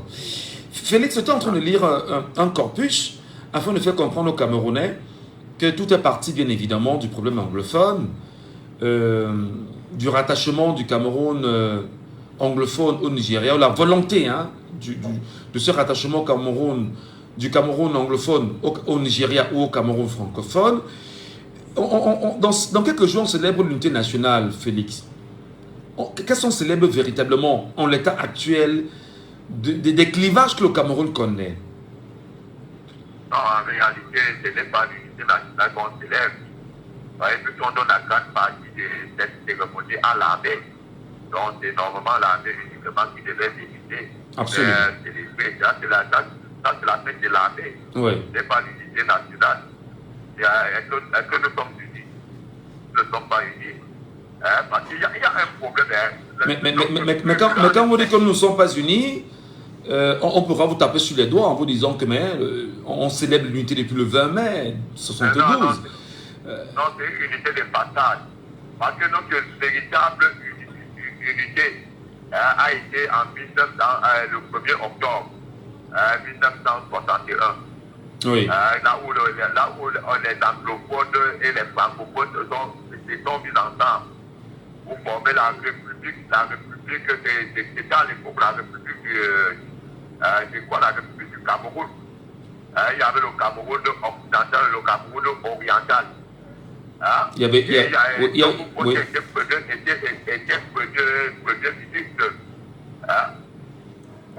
Donc, c'est deux États qui se sont ensemble pour former un État. Nous sommes d'accord, Félix. En fait, ce que je voudrais peut-être avec les auditeurs, parce qu'il y a également des enfants qui nous écoutent ce matin, peut-être qu'ils ne sont pas là à l'école, parce qu'il y va également d'autres missions d'éducation. Si on revient sur les amendements, par exemple, apportés par les délégués anglophones, souviens-toi, lors des assises de Fumban, est-ce qu'on ne peut pas dire que c'est le non-respect de ces amendements, véritablement, qui continue encore d'entretenir les velléités sécessionnistes qu'on connaît aujourd'hui dans la partie anglophone du Cameroun? Bien sûr, le non-respect de ces engagements qui est pas la cible, il y a quoi?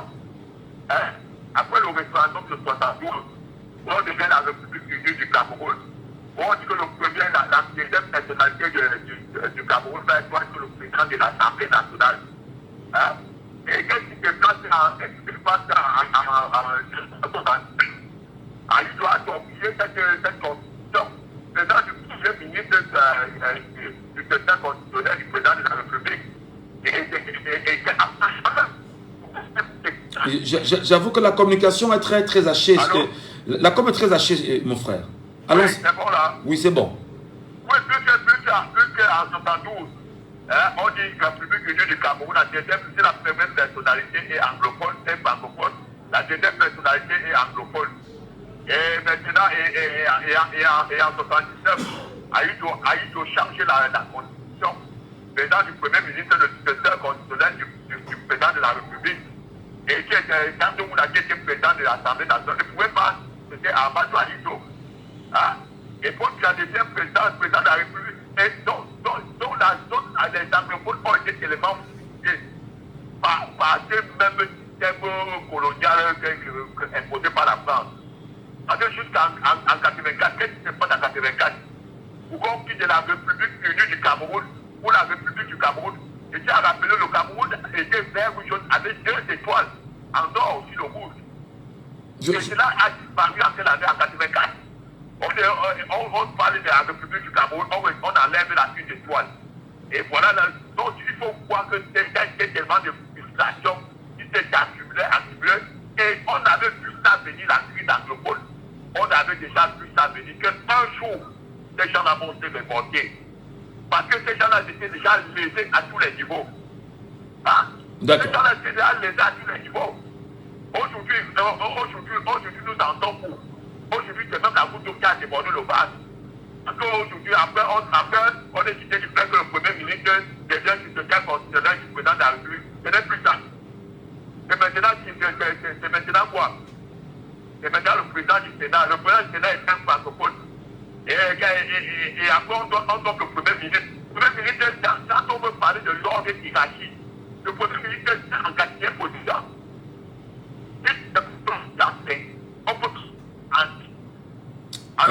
Oui, oui, nous, oui. On peut même dire en cité parce que quand il y a le président, après le président du Sénat, le président de l'Assemblée nationale, président de l'Assemblée nationale, président du Conseil économique et social, après le président du Conseil économique et social, président du Conseil constitutionnel, après le président du Conseil constitutionnel, président de la Cour suprême. Après, vous voyez, il est en 6e position. C'est très bien. Ce que vous dites exactement, et c'est ce positionnement-là que l'on connaît aujourd'hui. Voilà, vous voyez qu'il y a tellement de frustration.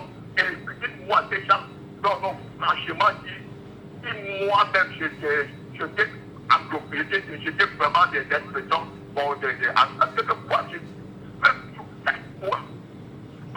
alors, Félix, vraiment, merci beaucoup. Même si la qualité du réseau n'est pas agréable, ça nous fait problème. Je voudrais revenir sur 2 éléments.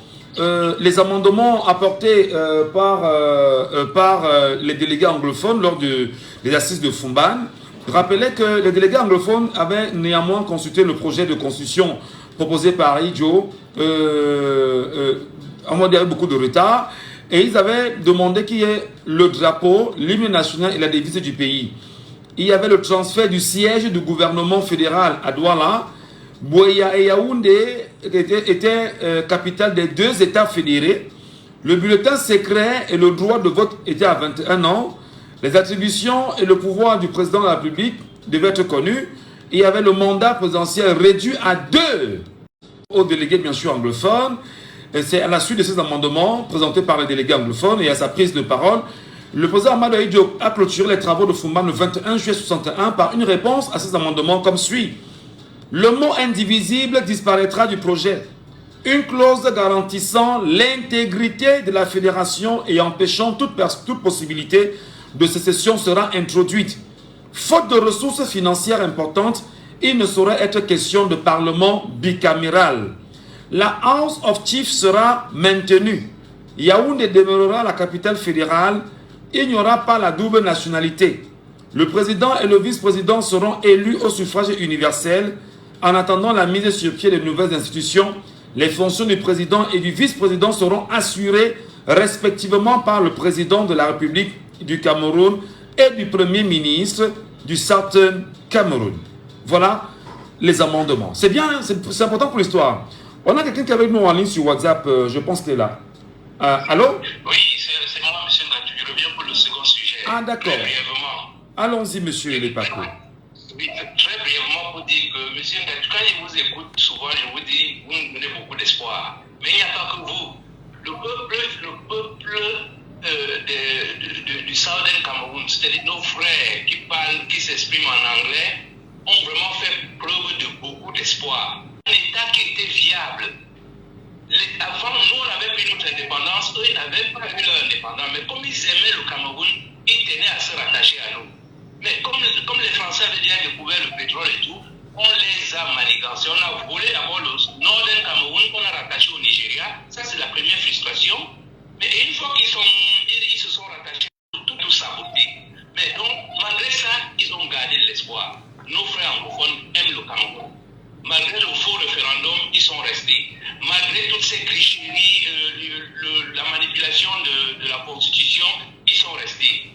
Mais là où la goutte doit faire déborder le vase, monsieur Ngatu, nos grands-parents nous racontent souvent que quand les maisons étaient en paille et tout ça, etc., il suffisait d'une petite flamme comme ça pour embraser toute une concession, même tout le village. Ce que le président Paul Biya a fait avec le fait d'enlever le mot uni, un simple geste comme ça, où quelqu'un est resté dans son bureau, soit parce qu'il avait bu beaucoup de pétrus ou il n'en sait quoi, il dit aujourd'hui, à partir d'aujourd'hui, nous ne sommes plus République unie du Cameroun, nous sommes République du Cameroun. C'est un acte qui est à l'origine de tous les morts que nous avons aujourd'hui.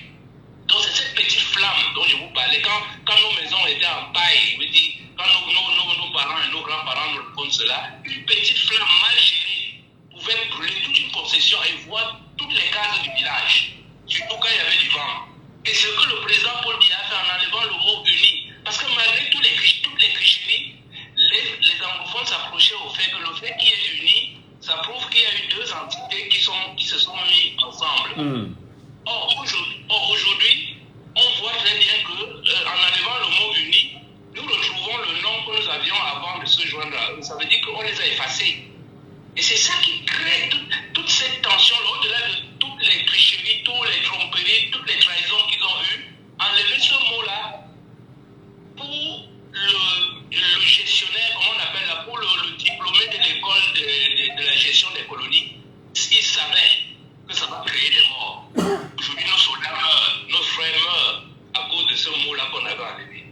Et donc, je dirais simplement que, pour finir, quand vous regardez toute la souffrance que nous rencontrons ici à Douala, regardez comment nos frères sont entassés chez les parents ici. Même mon voisin ici, il en a 7 à la maison. Et tous les enfants qui subissent les viols dans nos rues ici à Douala, et tout, ce sont des enfants de la zone anglophone. Ce n'est pas pour envenimer les choses, mais c'est pour dire qu'il est temps que nous prenions nos cartes d'électeurs, que nous mettons à la tête de notre État quelqu'un qui va aller là-bas et s'asseoir en 3 jours nous régler ce problème-là. C'est pas normal que nous nous tuions entre nous. C'est pas possible. C'est vraiment pas acceptable. Voilà ce que je souhaitais ajouter, monsieur Gadjo. Vraiment, merci beaucoup, cher Aidé. Merci beaucoup, cher monsieur, pour votre contribution à ce débat, assez riche quand même ce matin. Merci beaucoup. Mesdames, Messieurs, nous poursuivons l'émission. Nous poursuivons cette édition. Nous espérons bien évidemment écouter d'autres Camerounais sur la question de cette fête de l'unité nationale qui va se célébrer dans 13 jours et se demander qu'est-ce que nous célébrons véritablement. Sommes-nous toujours dans la fraternité? Sommes-nous toujours dans cette promotion réelle du vivre ensemble? Y a-t-il pas eu des mensonges? Y a-t-il pas eu des choses qui soient dites qui n'ont jamais été respectées? Je voudrais simplement rappeler que le thème retenu cette année, c'est Armée et Nation, ensemble pour un Cameroun uni, pacifique et prospère. Ensemble pour un Cameroun uni, pacifique et prospère. C'est le thème retenu bien évidemment pour la célébration du 20 mai 2024 et nous en parlons. Regard des Camerounais sur ce que nous avions vécu, sur ce que nous connaissons, sur les morts qui jusqu'ici ne cessent d'être comptés dans cette partie anglophone, sur les tensions entre le système en place, le régime en place, sur la position française, connue de tout le monde comme étant une position extrêmement pernicieuse. Faut-il le rappeler, il y a quelques jours encore, l'ambassadeur français a choisi de s'y rendre pour pouvoir mobiliser la décentralisation et rendre possible la décentralisation du côté dans cette zone anglophone. Et comment en venir naturellement à une réalité qui permettrait aux Camerounais de parler d'une seule et d'une même voix d'unité nationale. Devrait-on revenir dans les accords de Fumban? Devrait-on reposer sur la table ces accords-là? Devrait-on au moins nous dire que ce qui n'avait pas été fait hier, il faut revenir là-dessus et le faire? Paul Biya est-il capable, je parle du renouveau, le renouveau est-il capable de revenir à ce sentiment du passé et de dire nous avions probablement, entre guillemets, violé les aveux, la volonté. On a imposé certainement aux autres ce qu'ils ne voulaient pas. Est-ce qu'on ne peut pas revenir à un sentiment d'équité qui finalement, peut-être pour reprendre les propos d'un auditeur précédent, est-ce que l'administrateur français comprend en même temps qu'il y a un enjeu d'indépendance du Cameroun? Ou serait-il réellement au service de cette France-là en refusant d'écouter les voix de ce Cameroun? 674 39 79 04. On essaie d'analyser ensemble. Vous nous appelez, vous laissez bien sûr vos avis. 674 39 79 04. Ou encore vous nous appelez via WhatsApp au 691 98 60 98. 691 98 60 98. Nous vous écoutons, nous vous attendons.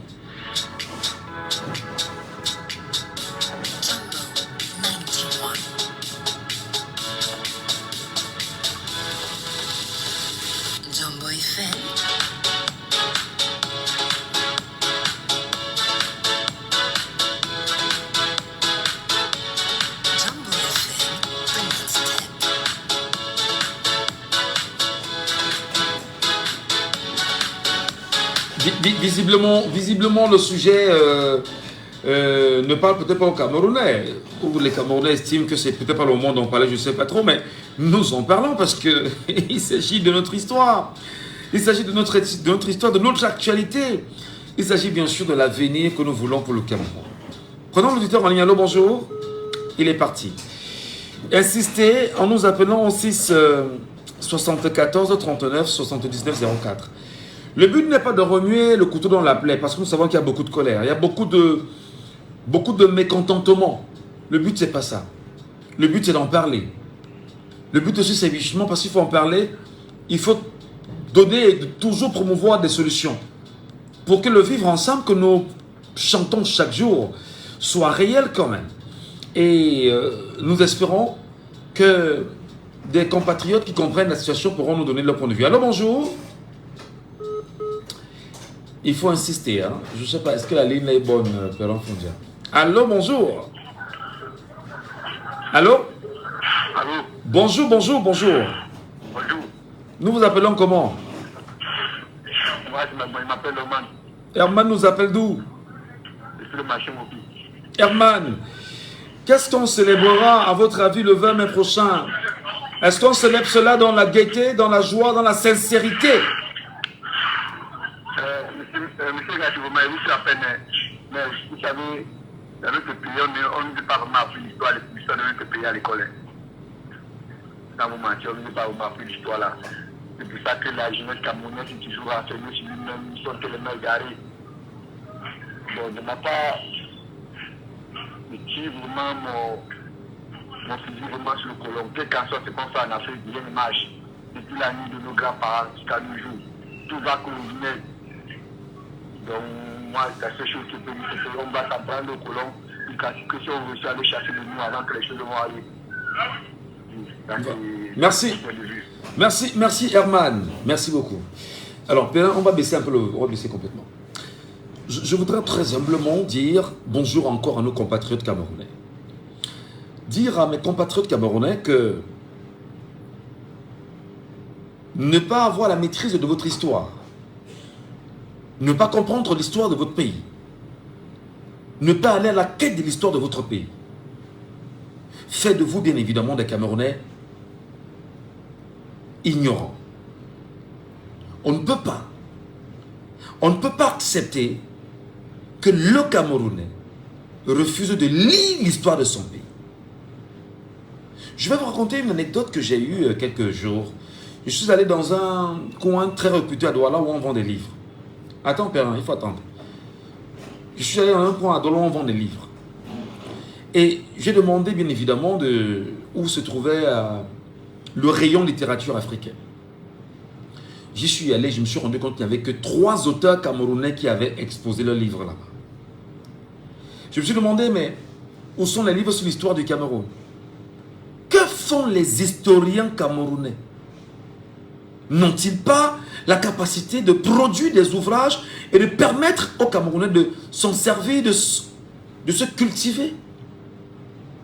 Il faudrait donc dire à mes compatriotes, je prends l'expression d'Herman qui vient d'appeler, pour dire, si vous ne maîtrisez pas votre histoire, si vous ne comprenez pas que depuis 1918, la France et la Grande-Bretagne sont au Cameroun, que le Cameroun a été placé sous tutelle, par la suite, après être placé sous protectorat allemand, était sous tutelle de l'ONU, dirigé par la France et la Grande-Bretagne.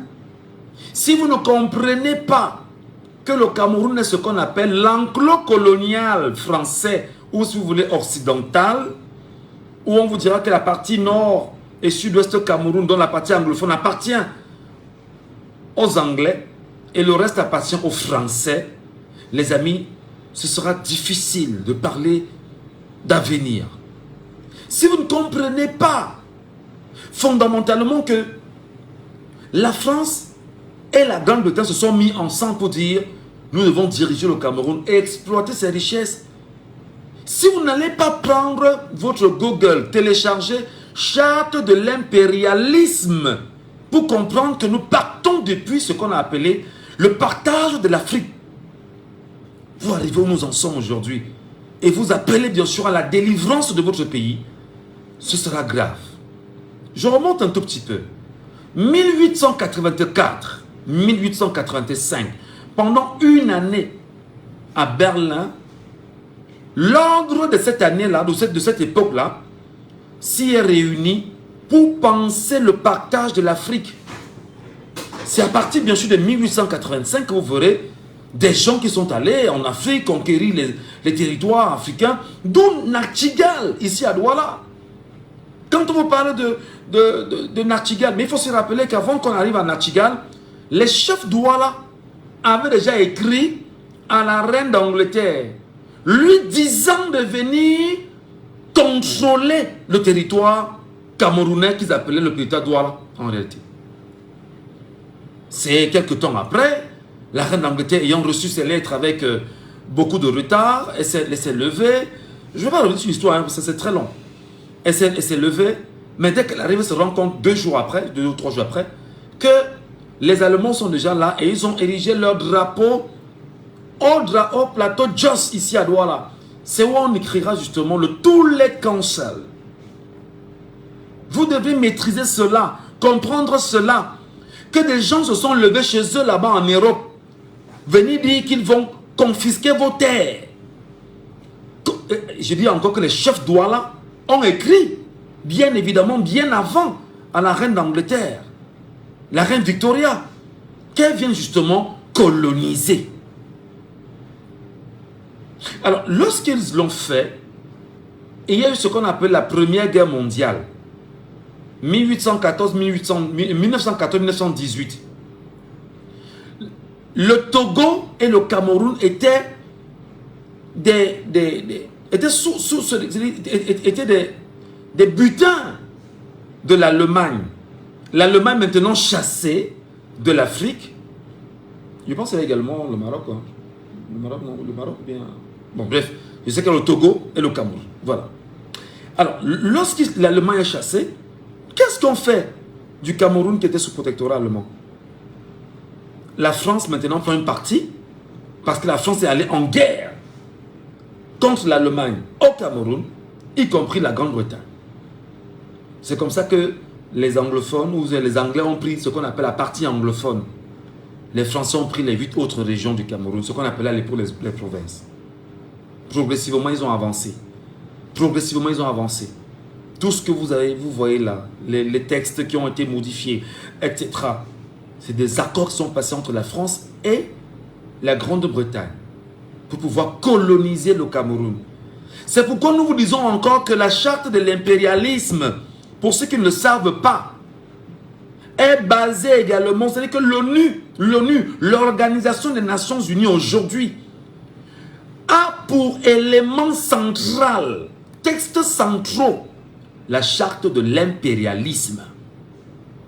Allez lire, téléchargez sur Facebook, sur Google, téléchargez et lisez. Téléchargez et lisez.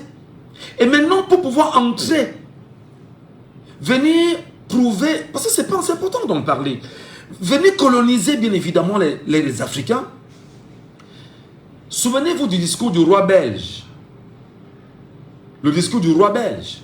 Souvenez-vous justement de l'entrée de l'église en Afrique. Je prends le cas du Cameroun. 1890, l'église catholique romaine arrive au Cameroun, venant bien sûr de l'Allemagne par le canal de Monseigneur Vieter. Et arrive, lorsque l'église catholique arrive, il y a déjà Alfred Saké qui était là avant. Il y avait même il y a un pasteur qui était là bien avant, Alfred Saké, qui était là avant, avec les églises évangéliques, baptistes et tout ce que vous connaissez. Il y avait même l'église de Balte qui était déjà là. Lorsqu'ils arrivent, on chasse ces derniers, on chasse Vieter, en disant à Vieter que non, ici à Douala, dans Douala, nous on a conquéri Douala. Si tu as un truc à faire, va vers Ndom là-bas, vers Edea. C'est comme ça donc qu'on chasse Monseigneur Vieter de Douala et il va donc s'installer là-bas en Ndom. Et il commence à créer les églises catholiques au fur et à mesure. Il descend vers Kribi, il va vers Ayos, il remonte vers Yaoundé, jusqu'à l'extrême nord du Cameroun. Voilà les raisons pour lesquelles l'église catholique romaine est répandue dans sur tout le territoire camerounais. À Douala, on parle des églises baptistes, etc. etc. Donc on s'est servi donc de l'église. Allez lire encore Patrick Sengako, pour ceux qui ont connu Patrick Sengako dans sa poésie. Ils sont venus, Bible en main, fusil sous le bras. Et quand ils sont venus, Bible en main, on vous parle de Dieu, on vous parle de Jésus, on parle de tout ça, mais on avait le fusil sous le bras parce qu'il y avait une première mission. Il fallait d'abord calmer les cœurs en leur disant que Dieu ne veut pas, Dieu ne veut pas, Dieu ne veut pas, Dieu ne veut pas. Quand vos pères, donc comme les Omniobé, ont compris la supercherie, ils sont donc entrés en rébellion pour dire qu'on ne peut pas.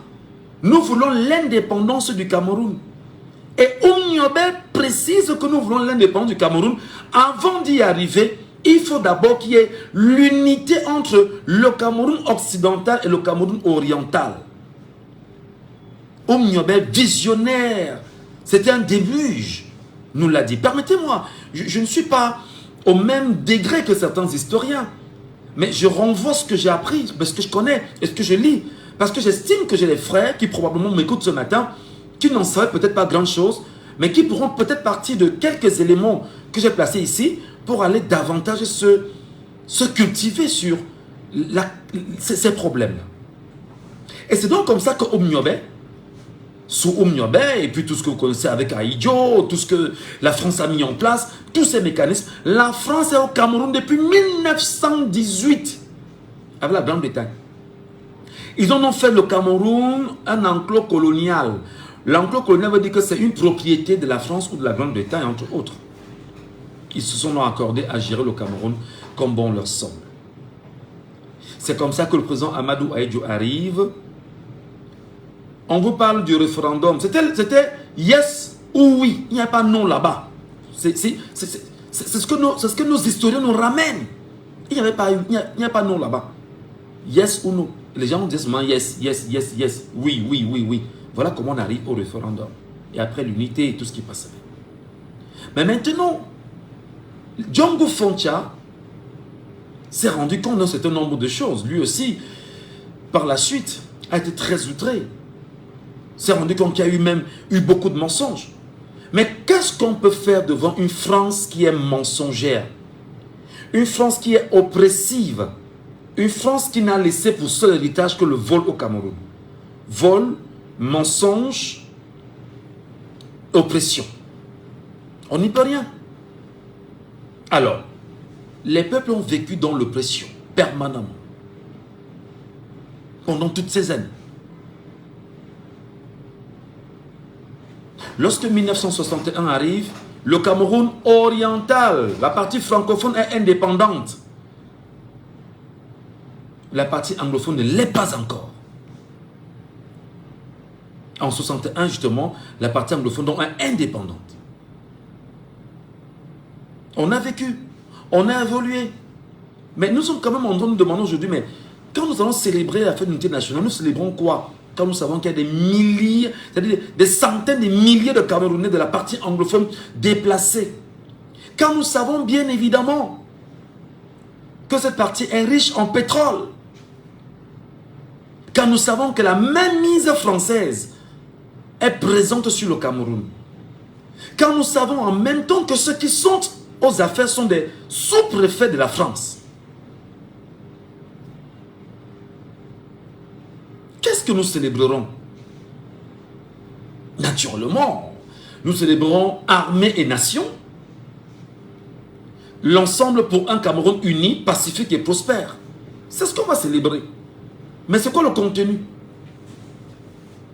Qu'est-ce que les gens vont retenir? Non pas d'unité nationale.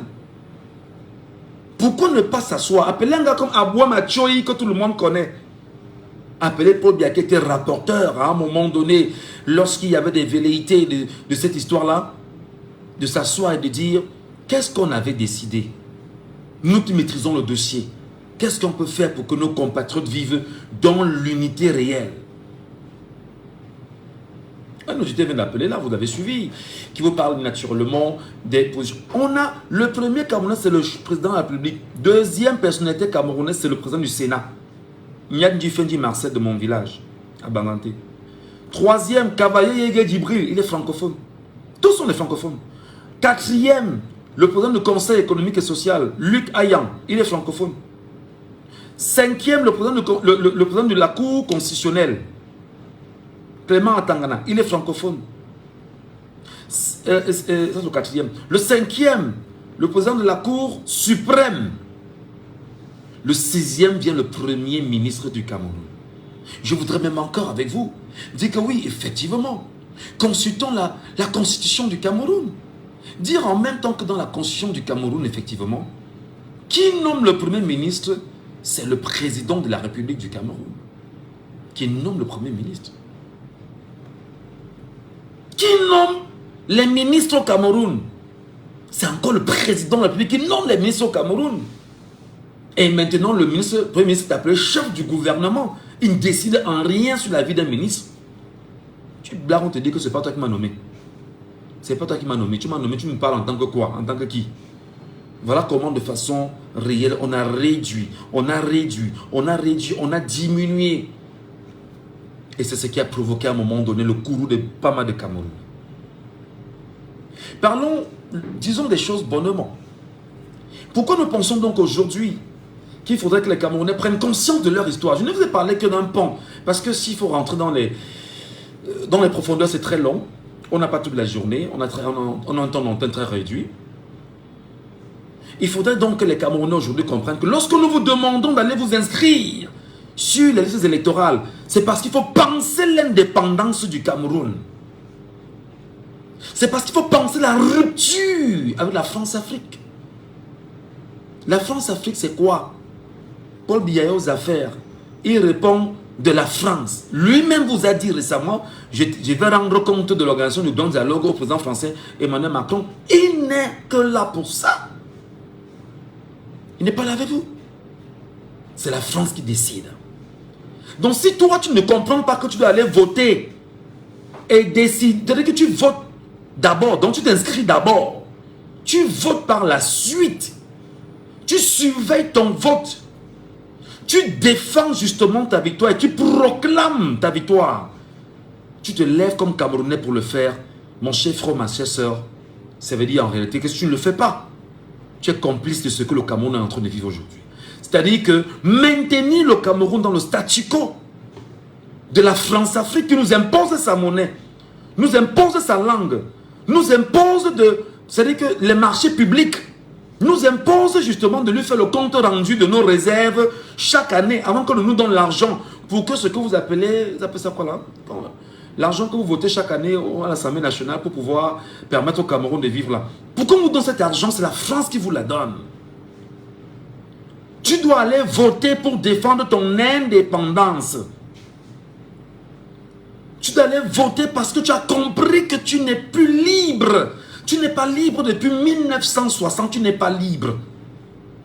Que tout ce qui s'est passé autour avec la France n'est qu'une mascarade en réalité.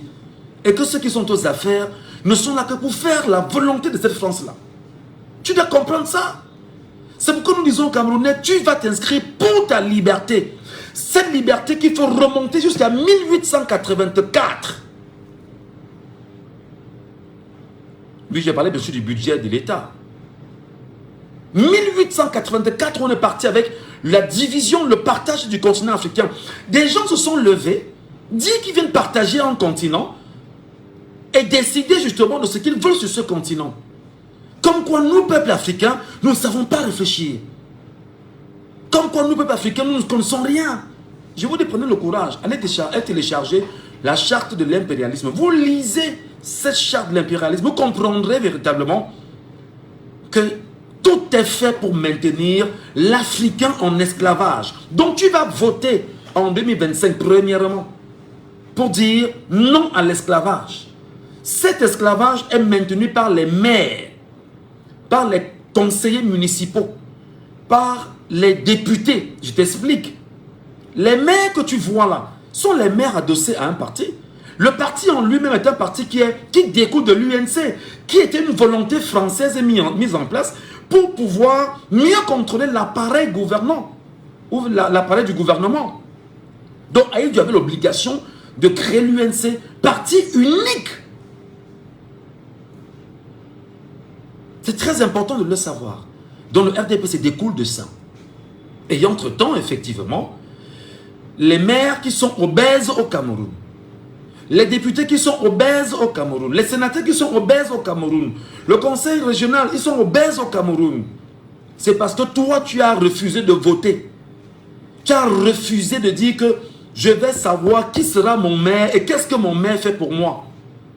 Ton maire doit être un patriote, mon cher ami. Le maire que tu dois voter en février 2025, s'il ne répond pas aux aspirations du changement de ta vie, mon cher ami, tu le mets de côté. Le député que tu votes là, en réalité, a deux missions. C'est de voter les lois à l'Assemblée nationale et de contrôler l'action gouvernementale. Mais le député ne peut pas proposer une loi. Il ne peut pas. C'est inscrit dans les textes du Cameroun, c'est interdit. C'est interdit. C'est pourquoi tu dois voter pour l'indépendance de ton pays. Tu dois t'inscrire sur les listes électorales pour l'indépendance de ton pays.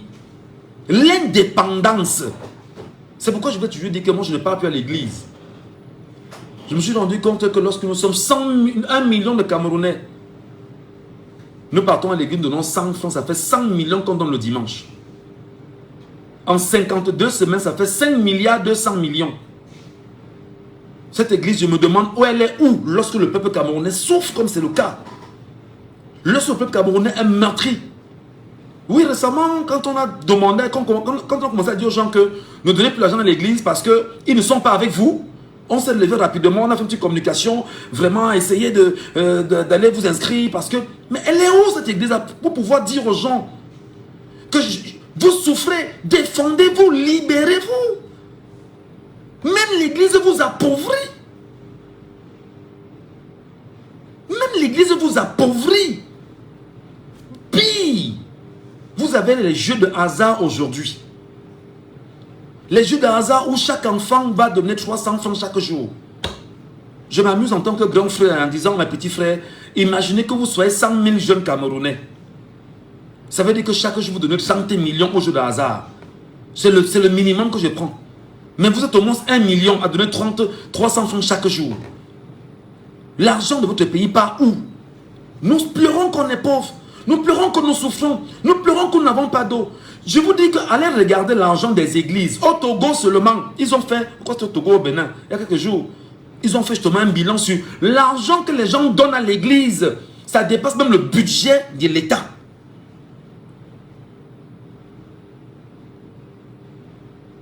Mes chers compatriotes, c'est pourquoi je vous invite le 24 mai prochain à sortir de quelques endroits où vous serez, de chercher l'antenne Elecam de votre arrondissement et de vous y inscrire. Parce qu'en fait, si vous ne le faites pas, si vous ne sortez pas vous inscrire avec 10 personnes, 1 million de convaincus, sortez avec 10 personnes, ça fera 10 millions de personnes qu'on aura inscrites en une journée. Parce que ton bulletin, ton récépissé, c'est l'encre qui va réécrire l'histoire du Cameroun. Parce que lorsque tu auras défendu justement ton indépendance, tu décideras de qui sera ton maire, ton député, ton conseiller municipal. C'est eux-là qui plus tard vont voter les conseils régionaux et même les sénateurs. C'est parce que tu auras voté. Et en octobre 2025, tu dois décider de qui doit être ton président. Est-ce que tu dois maintenir la France-Afrique là?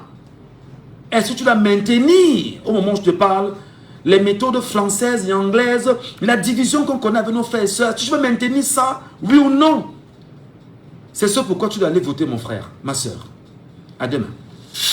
C'était Laissons parler les gens, que vous pourrez réécouter en podcast sur notre page Facebook, Jambo FM 91.